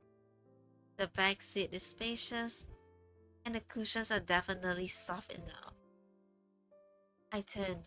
As expected, Silas chose a Severno, is that what he said? He reclines in the driver's seat. His legs prop up on the open door. Turn those lights off. Okay. The car lights are off, and darkness once again blankets our surroundings. As I lie down, I realize how much fatigue I built up from constantly fighting and running around. My head starts to feel heavy. Yet, at times like this, thought seems to surface more persistently. It's beyond my control. Silas. Silas? I look up through the car window and see his foot resting on the doorframe. It sways ever so slightly. I can tell you're awake. Listen to yourself. You sound like you're talking in your sleep. I struggle to sit up and lean against the window. I speak in a soft voice. I might be half asleep. I know this plan will work. In 3 hours, it'll be dawn. People have their guard down after waking up. That's when we'll split up and make our move. He will draw the wanderers away and help me create the conditions for detecting fluctuations. I'll find a way to obtain the control unit the masked people leaders has. Move at dawn, splitting up. Are you really treating this like it's just another Lincoln mission? Lincoln never gives me this much freedom. I blink slowly and force myself to stay awake for just a little longer. I'm not playing around. I help you deal with Ever, so you have to help me get a gold coin. Then I can enter the arena. And if I refuse? Well, you can think about why you're really here. His foot stops moving. As I fight to stay awake, I see him stand up and approach me through my hazy vision. Then a large hand steadies my head and gently guides it down before giving it a pat. Get some sleep. Number 2. Number 2. Oh, because we are the second on the leaderboard.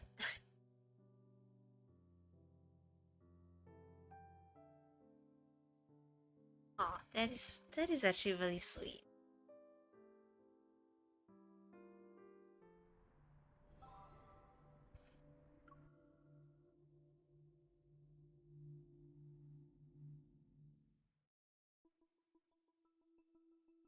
3 hours later, a fog seeps into the abandoned factory as I nimbly leap onto a shipping container.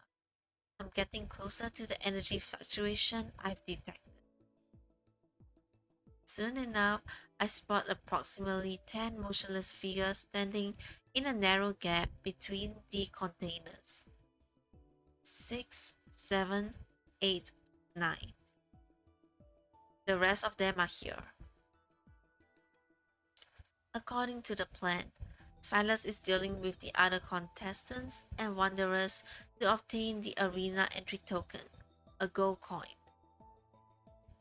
Meanwhile, I'm tracking down those masked figures, and that's why I'm here. I'll take down their leader first. Once I find out who's in charge, the rest will be a piece of cake. I close my eyes and attempt to channel the spatium pulse energy. Resonate.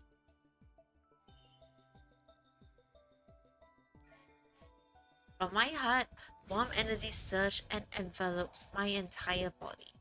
My racing heartbeat is warning me that I might experience an energy overload if I continue. There!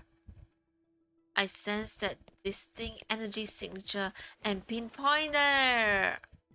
And pinpoint the signal source in the chaos. I leap down from the shipping container, grab a masked figure's shoulders to pin him down, and press my gun against his forehead. With inhuman reflexes, he flips over and knocks me away. His chest doesn't rise or fall as he breathes. Instead, intermittent electrical currents crackle from within. Their leader is an android. While the other masked figures can raise their guns, I pull the trigger. The bullet pierces the cold metallic chest above me. As if connected by the same energy source, their surrounding masked figures clutch their chests. Their movements were delayed by a second. I place my palm on the leader's lower head and detect something unusual. With two fingers, I reach into the eye socket and extract an artificial eye. Sparks fly from the severe wires as the machinery, still functioning, freezes. The masked figures have lost their power source. They fall to the ground one after another and let out pain groans. I hold up the artificial eye to the moonlight. As I suspected, protocol particles within its shell emit a faint glow in the darkness. I'll be taking this. That was fast. Elysium's neon lights shine as they always do as I arrive at its entrance. Well, won't you look at that? Someone's still alive. Hey, I'm ranked second on the leaderboard. I can't let all those people lose their money because of me.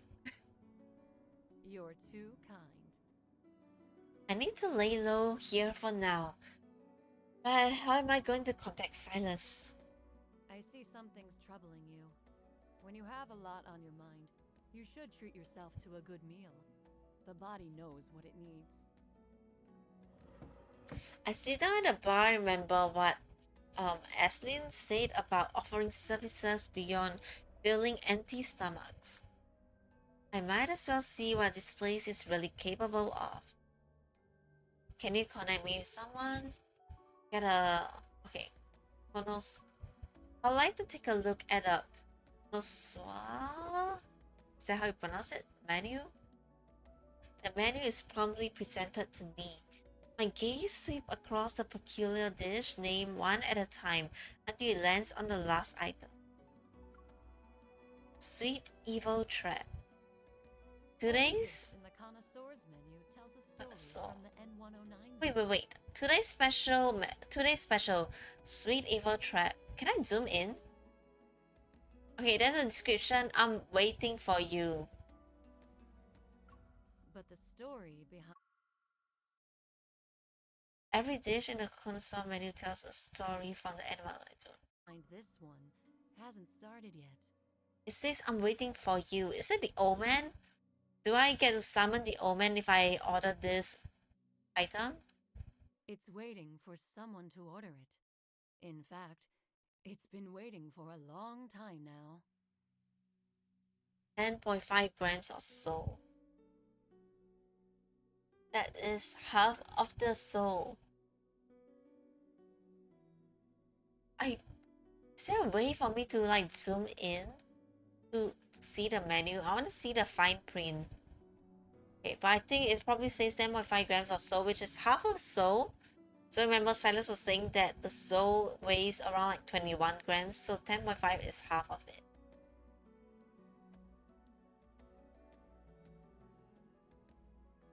Even at just 21 grams, the soul is one of the most precious gifts the universe has given to humanity. So I guess to order this item, we have to give half of our soul. Silas practically has "I prep something for you" written all over his face. I close the menu. I'll order this one then. The red wine marshmallows are sweet, and the pomegranate juice dance across my tongue. How is it? The notes of roasted rosemary and walnut intertwine. Layer by layer, they unfold on my palate in an intricate dance of flavors. It's like him. Your satisfaction is our greatest source of motivation. Here's your bill. I look at it and see a 5-digit number. This is the price for one dessert? I guess it can be if you're willing to pay that much. Try inputting these numbers into a map. Oh, is this where we can find Silas? Doesn't the arena block signals? There's always an exception. I follow Ashlyn's instructions. A red dot appears on a previously inactive arena map. Huh. This is an interesting choice in terms of location. Ashlyn brings a finger to her lips. Elysium has more uses than you can ever imagine.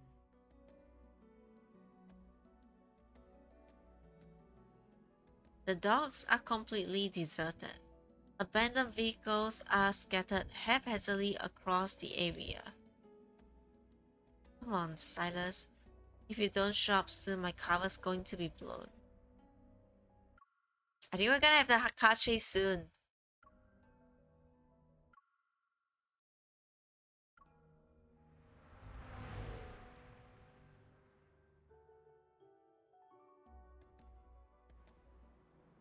Oh.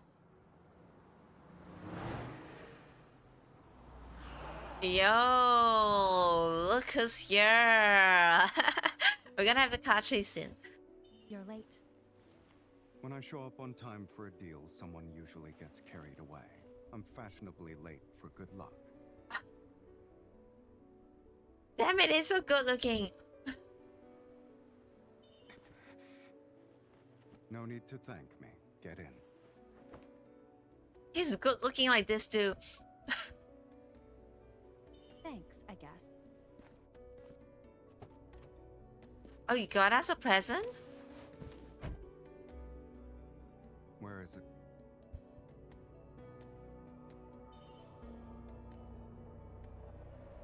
Tossed it to him. For you. Open it. What? Empty. What do you mean? As you can see, it's a pass to the arena. Whoa. Who him in? No time for jokes. Where's the gold coin? It was tampered with, so I fed it to a wanderer. We can't have loose ends, kitten. Pin him down? You destroyed it?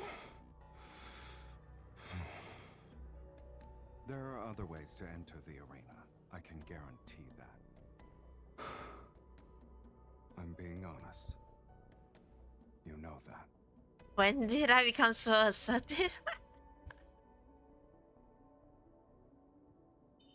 only with Silas, maybe.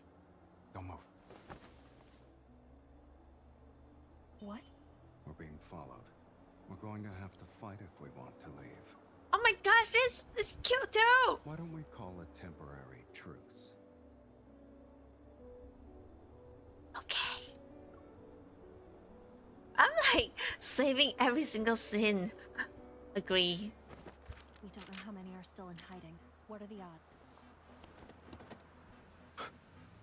With you, guaranteed victory. Hold on. Damn, it's so cool!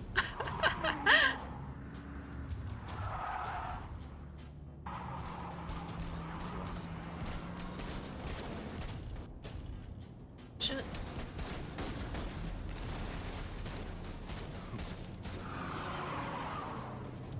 Evil Silas, huh? Then you should help me fix that. Change of perspective.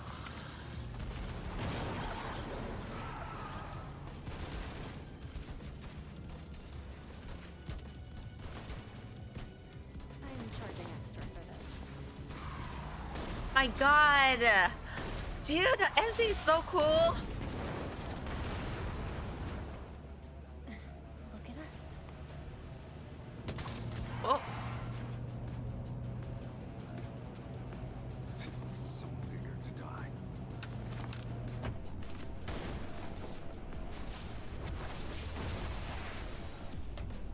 Whoa, my god! It's too late for regrets. Nice control. You're good at driving. I didn't even got as a tree. Anyone ever told you that your driving stability needs some work? Any suggestions I don't consider are filed under never heard of it. Dude, this thing is too cool! Oh my god!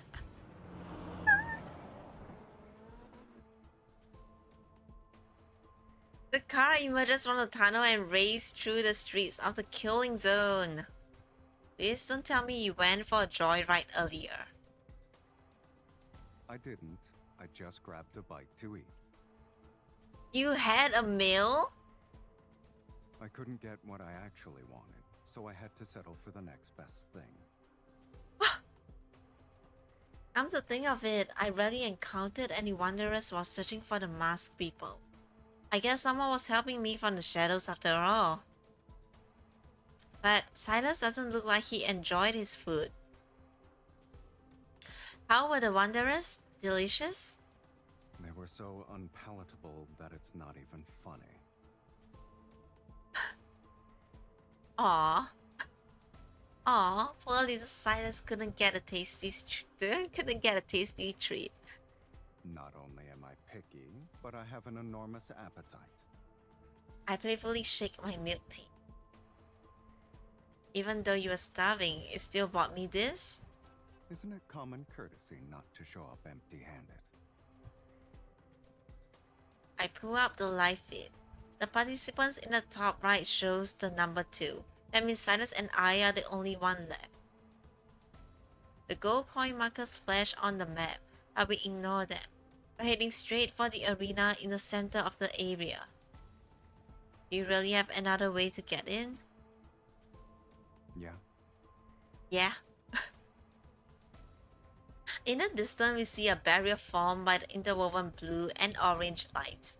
Instead of slowing down, Silas steps on the gas. The car is going to charge into it.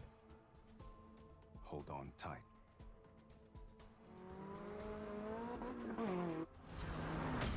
As soon as we hit the barrier, its violent energy tears our vehicle apart.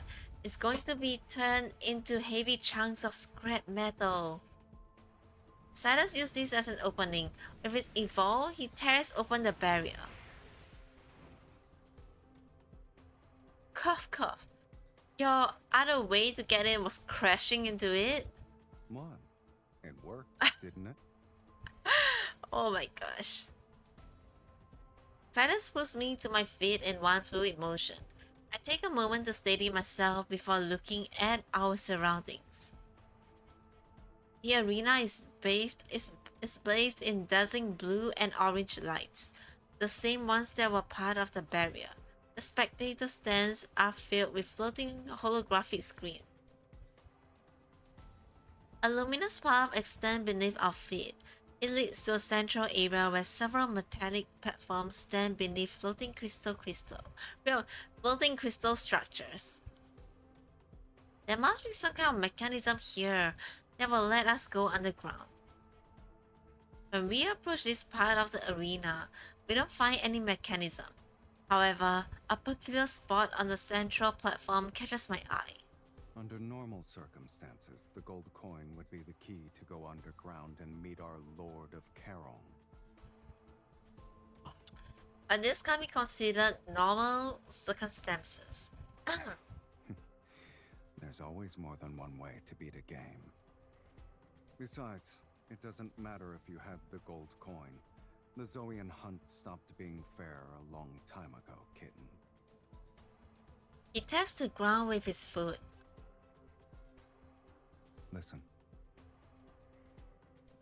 I can't hear anything, but I sense faint metaflux fluctuation. Maybe we can do this. Like red energy particles seep into the ground.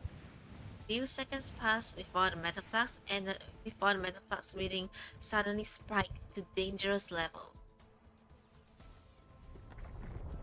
The ground rumbles and a horizontal crack appears in the central area to reveal a massive creature underneath. It quickly opens its eyes and lips. It's a wanderer. The wanderer is encased in a massive shell. It instantly releases a powerful burst of metaflux. Does the N109 zone prepare this kind of... what? Of course Prepare this kind of surprises for every Zoyan hunt? not. I suspect this grand spectacle is their idea of a welcome party for honored guests from afar. Who's trying to mess with us this time? What do they want? I don't care. I've had enough of this game. And its endless amount of rules. He stands at the edge of a raised platform as black-gray mist spirals out from his arm. It engulfs his entire body. Let's end this once and for all. Damn. Dude, Silas is so cool. Ah! Why is he so cool? Ah, he's so cool. Okay, it's gonna be like a battle scene. And usually from past experiences, the battle scene can be a little bit laggy, like on stream. Yeah, so just bear with me for a bit. It looks slightly.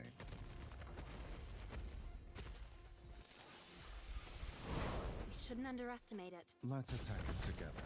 You can decide when. I'll make sure they're dead. I guess it's gonna fight dirty. You won't escape.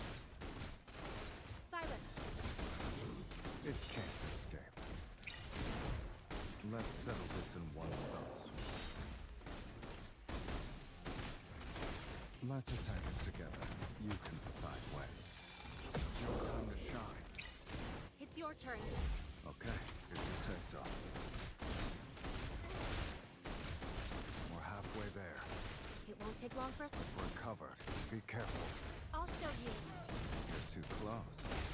Let's attack it together. You can decide when. I'll make sure they're dead. Silas. It can't escape. What a nice punching bag. Let's hit it a few more times. Stay on your toes. It's changing how it attacks. It's time. Ready? I was born ready. Whoa, I was born ready. Bring it on. We could have done some more training. I just got sloppy. It's your turn. Okay, let's attack it together. You can decide when. It's your time to shine. It's time to meet your maker. You won't escape. Perfect.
It's time to get moving.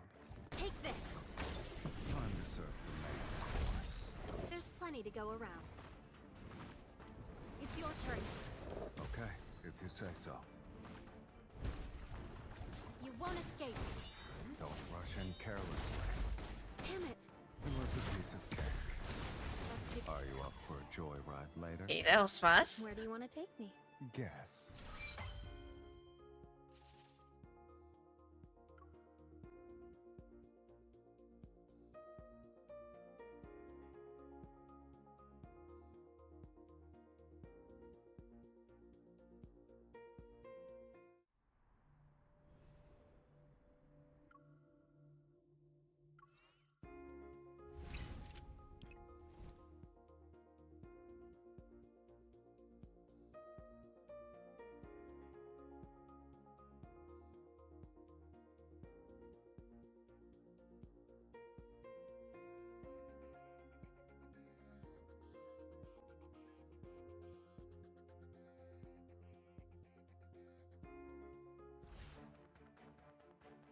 A challenge will always be exciting. Take this! It's time to serve the main course. There's plenty to go around. It's your turn. Okay, if you say so.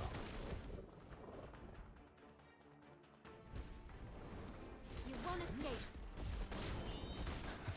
Take this! Your plan worked again. With you here, I only need one plan.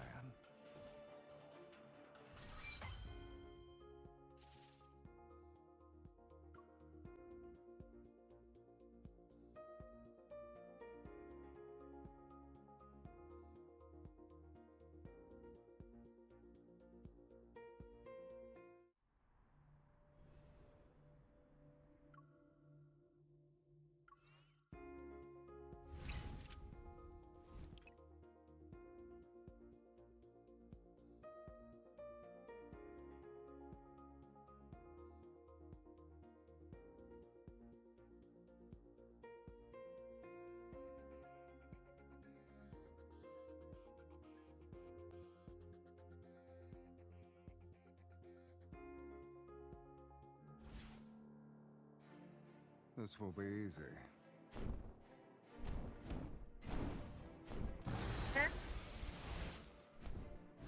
Are you prepared? Take this!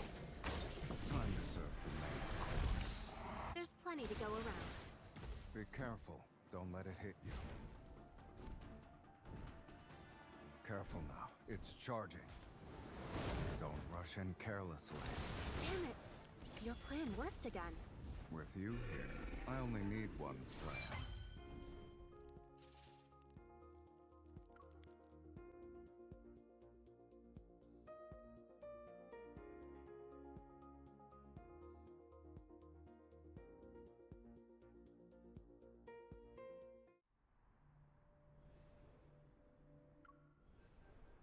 Oh.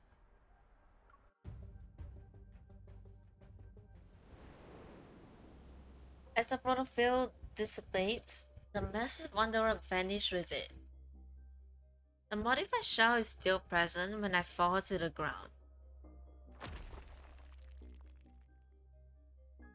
The arena's floor gives way because of the impact. I plunge into the boundless darkness along with the debris. Oh, wow!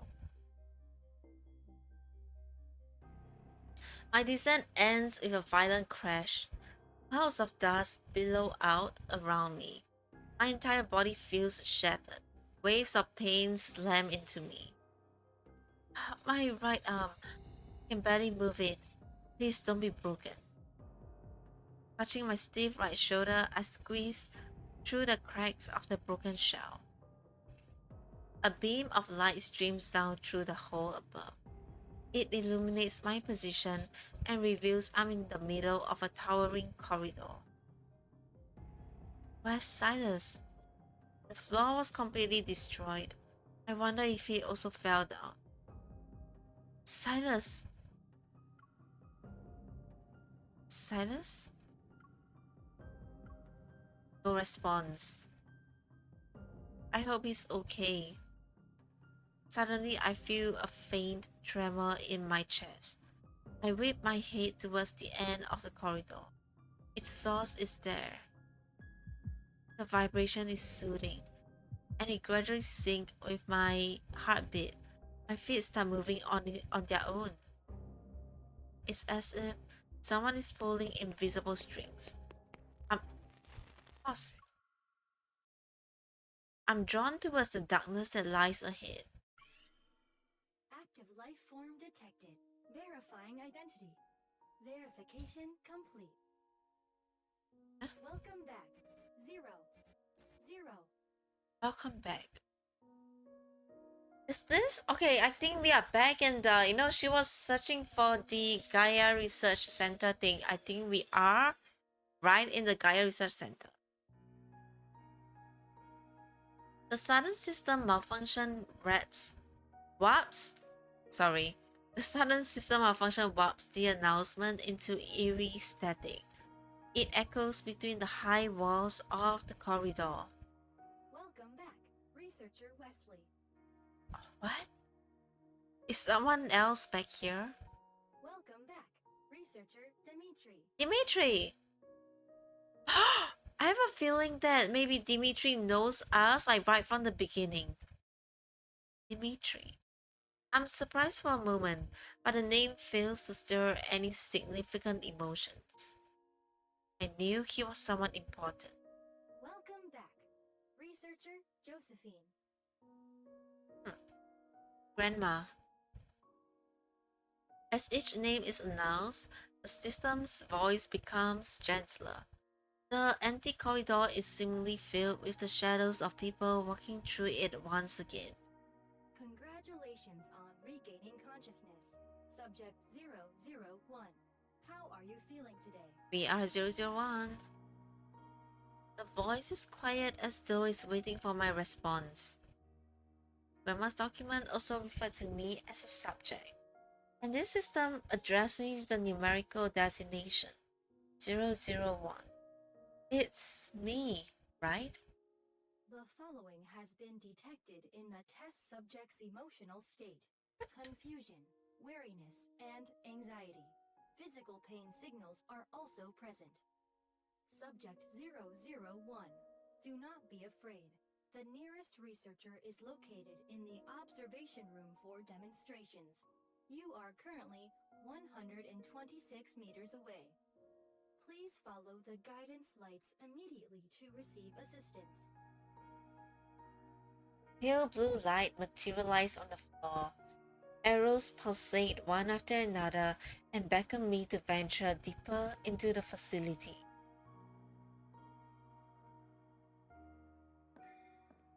As I walk, more passages branch off from both sides of the corridor. Deep Space Signal Analysis Lab, Cosmic Archaeology Archives, Genetic Extraction and Analysis Center.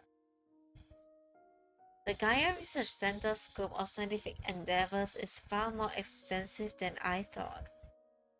I keep walking until I see Life in the Future, Backtracker. Xavier? Life from a higher plane of existence. A mystery of the divine. Oh wait, so in the beginning when we saw that white haired boy, so I guess he was looking for Xavier? No, wait, no, that was Zane. Pause. Why do they have all of their records here? Life in the Future, Backtracker, the Xavier, Life from a Higher Plane of Existence, and Mystery of the Divine. This is Zane. Life from the Ancient Ocean, Lemurian Civilization, that is Raphael. Tell me, Raphael is also. The labels point to different corridors, and each corridor houses a unique, specialized research team. Finally, I spot a sign for the Unicorn Research Team. It's pointing to the most prominent door at the end of the corridor. My heart pounds in my chest. The truth I've been waiting for is within reach. Yet I'm hesitant. I'm suddenly afraid of facing my past. Maybe this is just a trap. but I've come too far to turn back now. I press my hand against the sensor in the center of the door. The resonance triggered a vibration, and blue light courses through the circuit. It illuminates the massive door that has been dormant for so long. The heavy metal doors slide apart, and warm lights pour in. I turn my head away and raise my hand to show my eyes. What game are we playing today? In a dreamlike haze, I watch as a tiny girl run past me and throw herself into the familiar embrace of the figure standing in the light. Grandma. I take half a step I take half a step back and rub my eyes.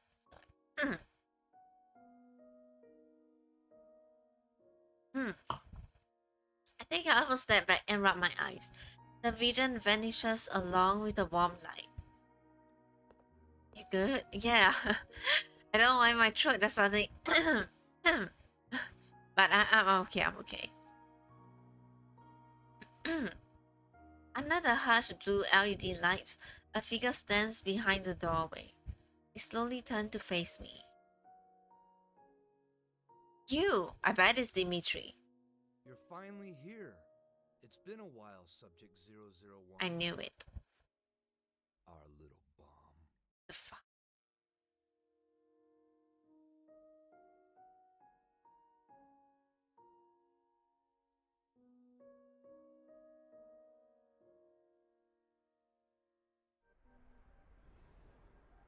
From greatness to madness.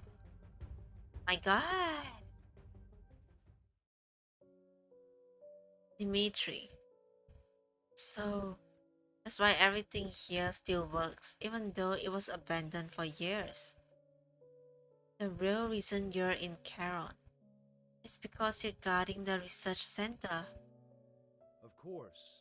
This place holds the buried dreams of countless researchers, the seeds of world-changing discoveries. In addition, Dimitri spread his arms. It's somewhat of a dramatic, welcoming gesture. it's where you were born, your first home in this world.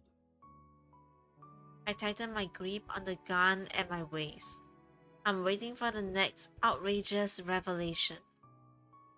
Back then, the research team accompanied you every day. We raised you as if you were our own child. We believed you represented humanity's most intimate connection with deep space. A flickering hologram appears behind him. Fragmented faces of figures huddled together manifest before dissolving into light and shadow. I don't recognize any of them, yet a warmth wells up from the depths of my heart. After the Chrono Rift catastrophe, our team was disbanded. Many of us disappeared without a trace.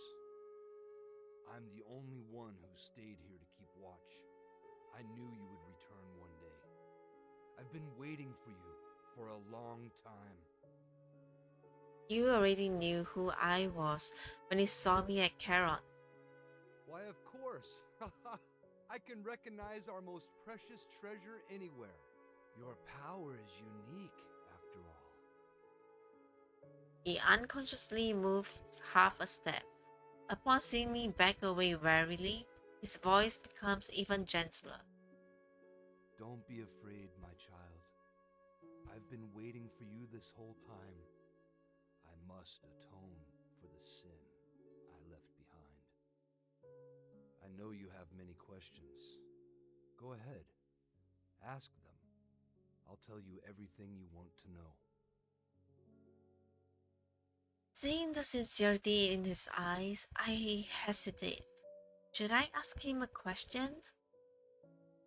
I might be close to the truth this time. I need to hear what he has to say. You said I was born here. Why don't you tell me what happened back then? While not an ancient beginning, it was still sacred nonetheless.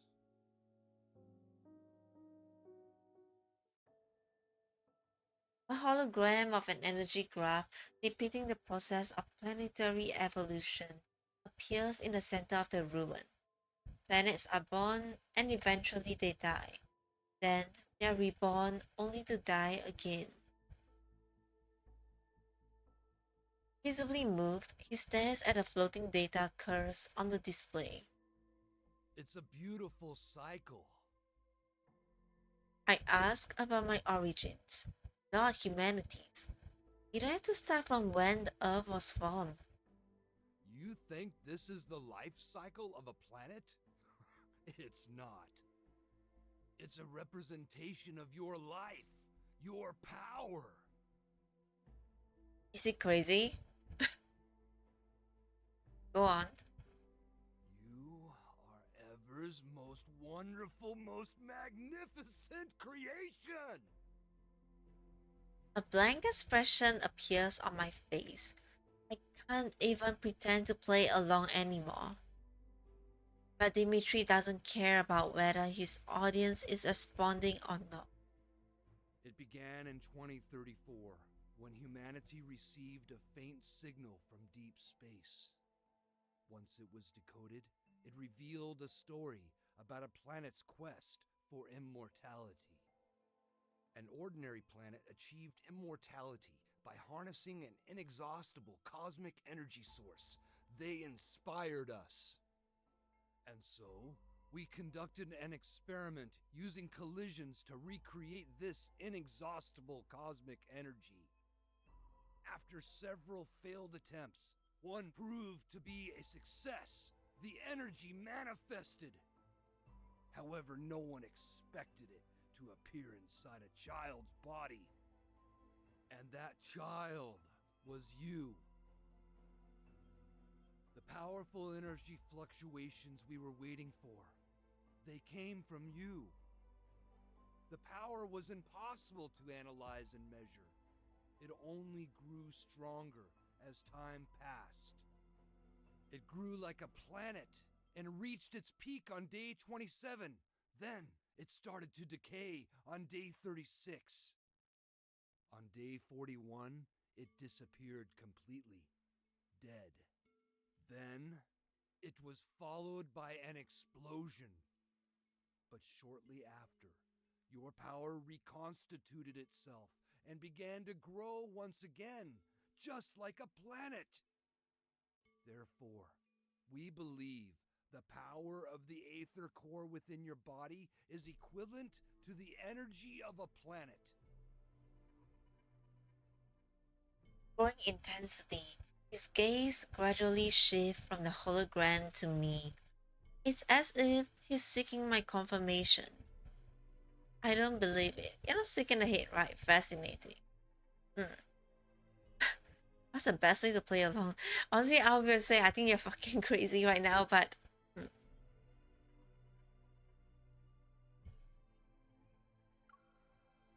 In the dim light, in the dim lighting, Dimitri's fanatically contorted face becomes the very embodiment of his obsession, ugly and deeply unsettling.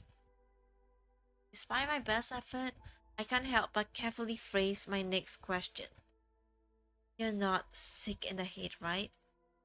I'm not trying to insult you.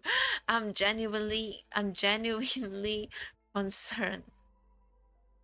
I believe the part about you being a member of the Unicorn research team.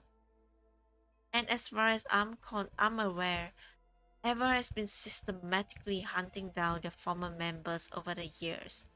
My grandma and other researchers were among those they killed. It's understandable that years of internal and external pressure have affected your mental state. You live alone in a place like the N109 zone. It's okay to get therapy. Oh my god, wait.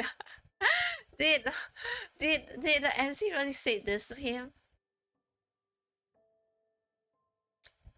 Dimitri's outstretched arms are slowly lowered as a look of dejection appears on his face. I don't blame you for being skeptical.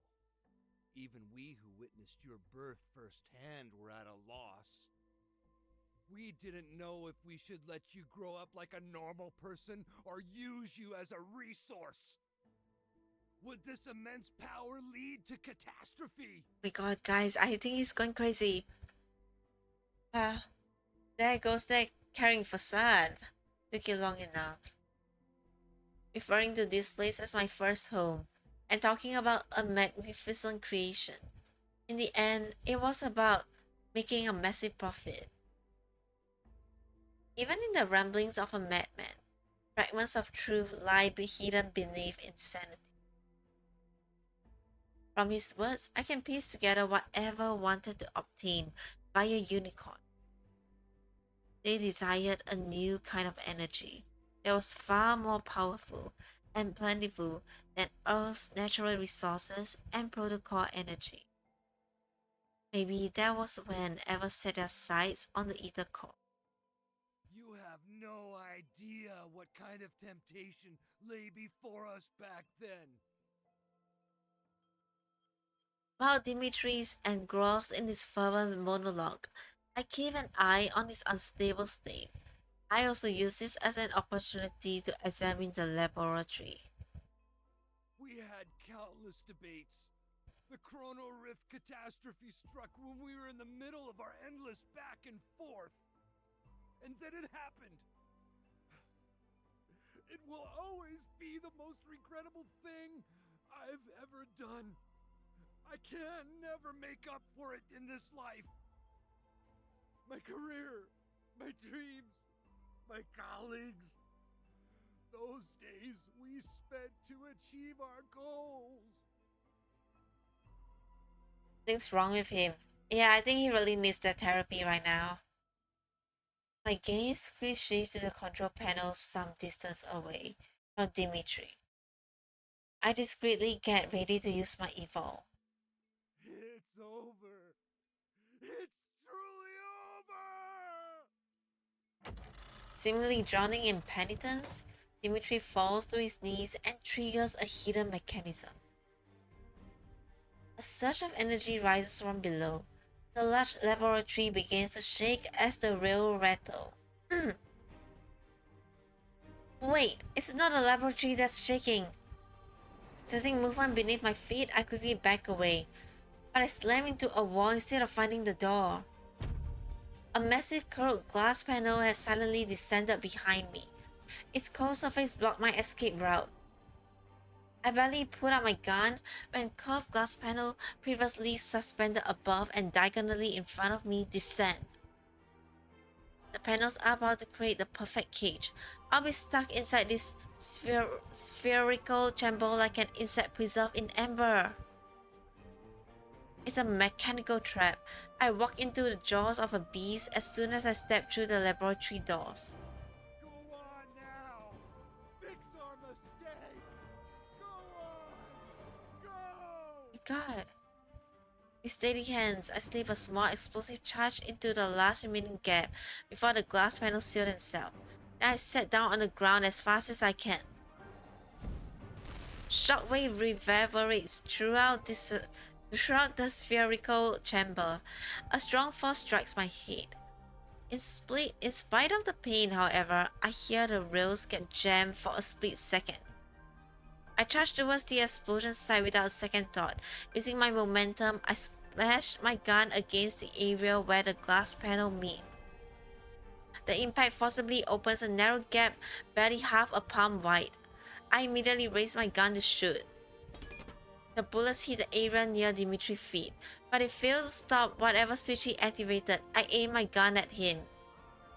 A familiar energy emanates from the darkness behind Dimitri. As he stands up, my instincts scream at a new threat. I open fire. The bullets hit him, but he seems unfazed as he pulls out a weapon and aims it at me. The powerful blast sends me flying and crushes what little chance of survival I have been desperately clinging to. What?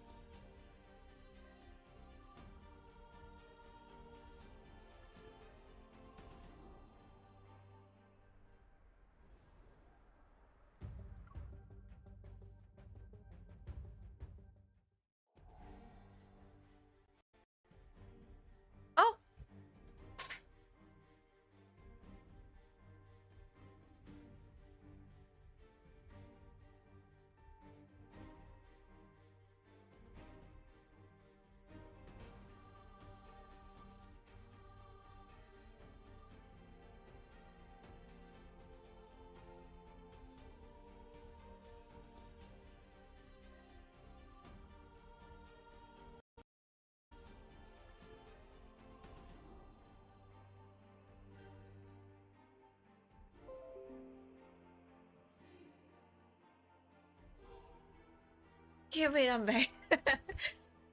No, my it happens sometimes. I don't know why, but like like the wire I connecting my monitor. It sometimes it gets a bit loose, and then it will basically has lost connection. But I think we are good. We are back. We are back. We're back. We're good. We're good.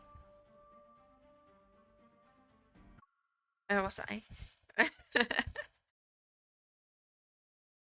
Chaos, agony, the freezing cold. My body feels like it's being crushed. So that's what's been happening. It happens like sometimes, not all the time though. This is like the first time it happens like on stream. Usually it happens when I'm off stream, like luckily, but this time around, this is like the first time something happened like that. Okay. Chaos, agony, the freezing cold. My body feels like it's being crushed. I must have blacked out for a bit. Fighting through the pain, wrecking my body, and a taste of blood, I force myself to get up inside the glass sphere. On one knee, I struggle to catch my breath. Below me lies a metallic floor made from an unknown material, and above me looms an inverted glass chamber. The familiar sight triggers a flood of memories. This is the Dead Space Collision Chamber. I was imprisoned here before. Stop struggling, child. The voice pierced the thick glass. The collision chamber has already been activated. It's now floating 6 feet off the ground. Dimitri stands below, and the controller in his hand is stained with blood. I already obtained the current data on your eval while you were in the battle.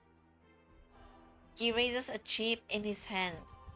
Once I insert this into the chip reader, the equipment can use its antimatter capabilities to completely neutralize your energy. Although there's a gentle smile on his face, the hate in his gaze twisted into something grotesque. Disgusted, I turn away and try to concentrate on resonating with the collision chamber's energy source. I can't resonate with it. How is that even possible? Go. Return to where you came from. You never had a place in this world. Humans who foolishly try to control a power as great as yours will only bring disaster upon themselves. The Chronal Rift catastrophe and the Wanderers. It was all because of our greed. We should have never created you. With the hands that stained this world in sin, I'll put an end to it. God! Stop! I stand up while using the glass wall as support, yet vertigo hits me. Air is being drained out of the chamber. The pressure suddenly drops, and the air in my body rapidly expands. At this rate, my lungs might rupture before anything else kills me. I hate to admit it, but I feel like I'm getting a sense of deja vu. My body recognizes this feeling before my mind does. Muscle memory is sending me a warning. It won't be long until I lose control of my limbs. I won't be able to feel anything. And my strength, even my thoughts, will slow down and fade into oblivion. Okay, this is the main character remembering literally the moment of death. Because, I mean, we know that she was she was an experiment subject, and she has died over and over and over many times before. Hi Fujin, thank you so much for the hydrate redeem and hit pad. Thank you, thank you.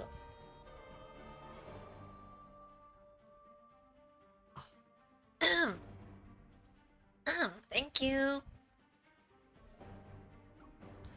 That was who I used to be. I won't sit here and wait to die. My thoughts are sluggish as I watch myself in slow motion. I draw my weapon. Struggling to raise my arm, I pull the trigger and cause an explosion. But the energy burst from my weapon is absorbed by the active collision chamber. It can convert energy into fuel for its power source. My vision blurs.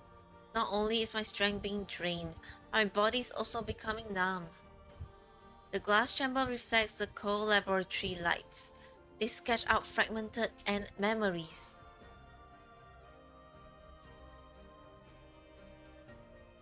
I'm streaming again. Yay! Yes! How are you? How have you been? It's the same collision chamber that I was violently thrown into as a child. Those monsters and that cosmic void in the sky. It's all because of you. You are this world's calamity. We should have destroyed you years ago. We've experienced this before. It was him at that time too. The contorted face of the young man begins to merge with Dimitri's very wrinkled face below. Then I lost my sense of direction. Since that day, I've been the only one who was determined to destroy you. I failed before, but time proved to me that I was on the right side of history. I will finish what I started and atone for my past failure. This lunatic. Be gone! Go back to where you came from! Just die already! I refuse to let this maniac kill me. A powerful resonance resounds and builds within the chamber. It syncs up with the tremors deep within my heart. I desperately try to maintain control. I'm attempting to seal the weak spots the echoes create, but I'm fighting a losing battle. The resonance energy hums and shatters invisible chains. My consciousness breaks free from its physical cage, and my soul rapidly surges forth. My consciousness dispersed with the energy burst. Countless reverberations echoes across this planet. Around this space, a mysterious connection descends. My awareness gradually fades as my body feels weightless. The ethereal eye appears once more. It devours me completely this time.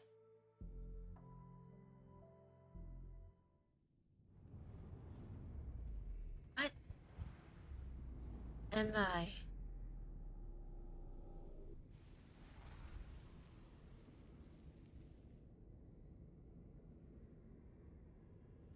In boundless darkness, I drift through the cosmos. It's like I'm part of it. I am the cosmos. What? I see a planet on the brink of destruction, and the different paths it could take. Some explode like tiny fireworks before their life could begin.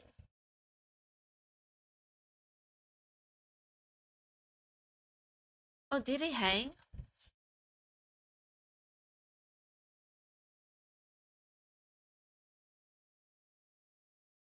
Uh, did it hang? I think it hang. Oh, wait, really? Right at this time? Oh my god. I don't even, okay, oh, damn it. Okay, I think it's hanging.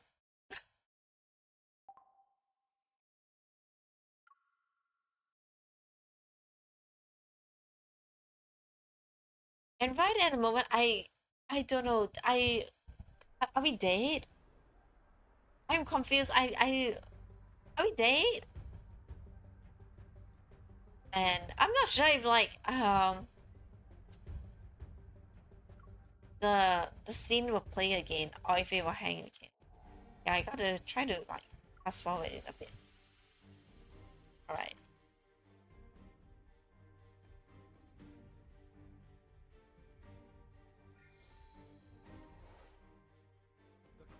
With the hand.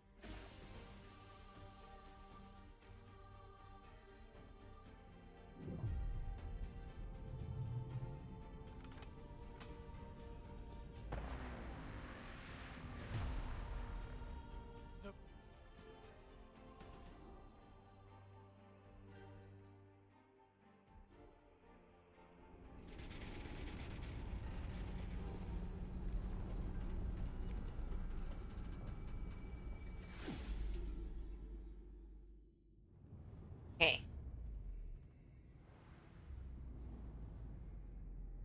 start over again. What am I?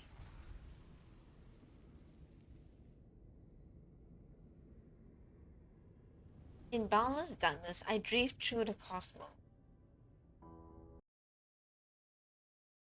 Is it hanging here now?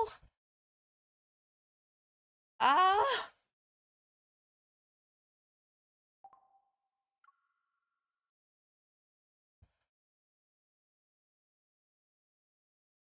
okay. I think I have to do this like this chapter on my phone instead.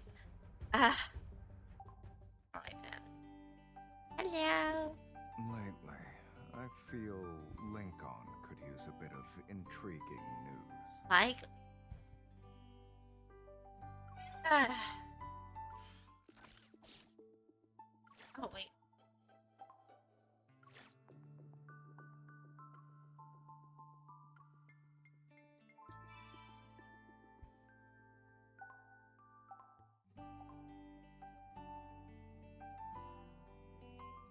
Alright. I guess maybe this is it for today. Ah.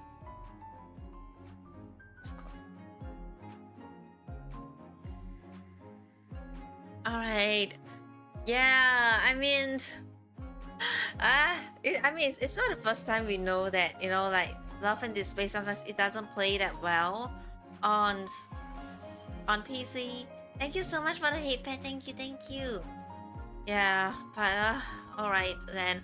But really to like hang at that spot though.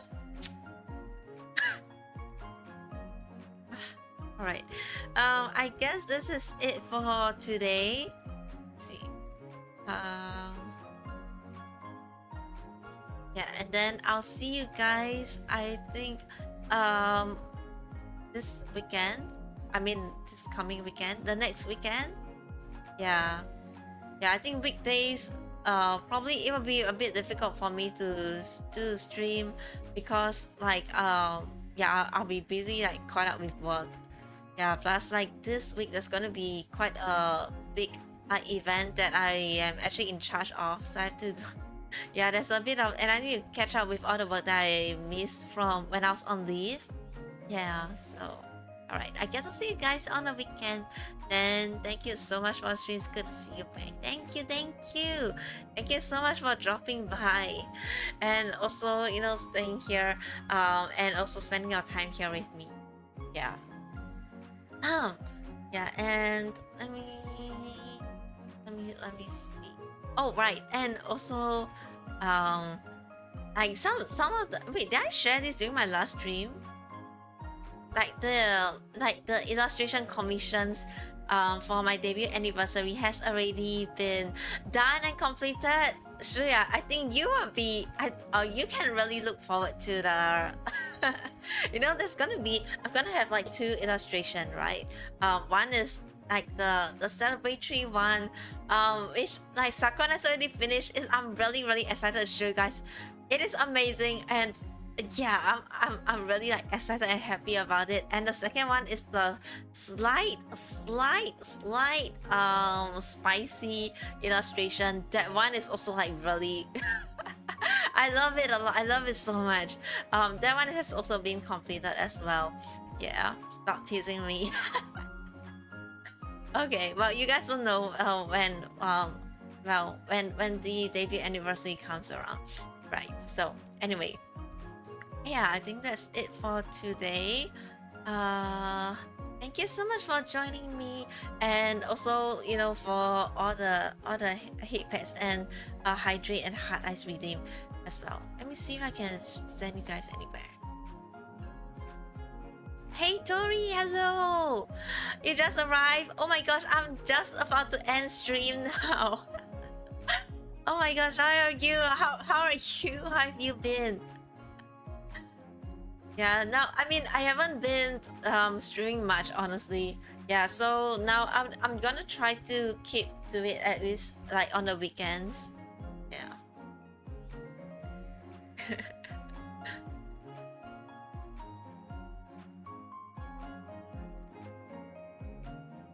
You're doing good. That's great. That's great. Yeah, I hope to catch you around next time as well. See who can I send you guys to.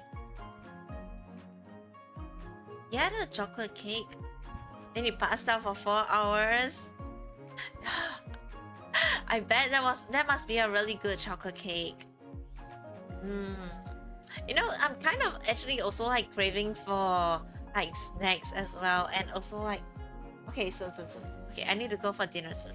Yeah, but yeah, because like for the past week, you know, when I was traveling in China, I actually didn't have like much sweet treats. Yeah. So I'm kind of craving for something sweet too. Oh, but I did have like bubble tea once every 2 days. I actually wanted to like have it like once every day, but then like there are days where I just like just forgot about it. We go bubble tea. Yes. I mean like over there I'll say their tea variety is really quite insane, honestly. And like their bubble tea is less of like overloading of sugar and really more of like trying to bring out the tea flavors and like merging it with other like ingredients as well. So it feels a lot more healthy. It feels a lot less like guilty when you drink it. Yeah, but anyways, yeah, so that was like the bubble tea story in when I was in China. Okay, wait, hold on. Let me see. Let me send you guys to. I haven't seen Fate in a while. Okay, maybe I'll send you guys over to Fate. Okay. Not guilty. That's such a good pun. Oh my god. Alright. Not guilty. That's right. They should do. Oh my god. They imagine they open like a new like bubble tea brand with the name Not Guilty. Alright, that's it for today because I need to go for dinner now. So I'll send you guys over to Fate. I don't know what he's playing, but he's playing Stains Gate. Okay, right. So I'll see you guys in my next stream. Okay, everyone, please take care. Thank you so much, and I'll see you guys in my next one. Bye bye. Bye bye.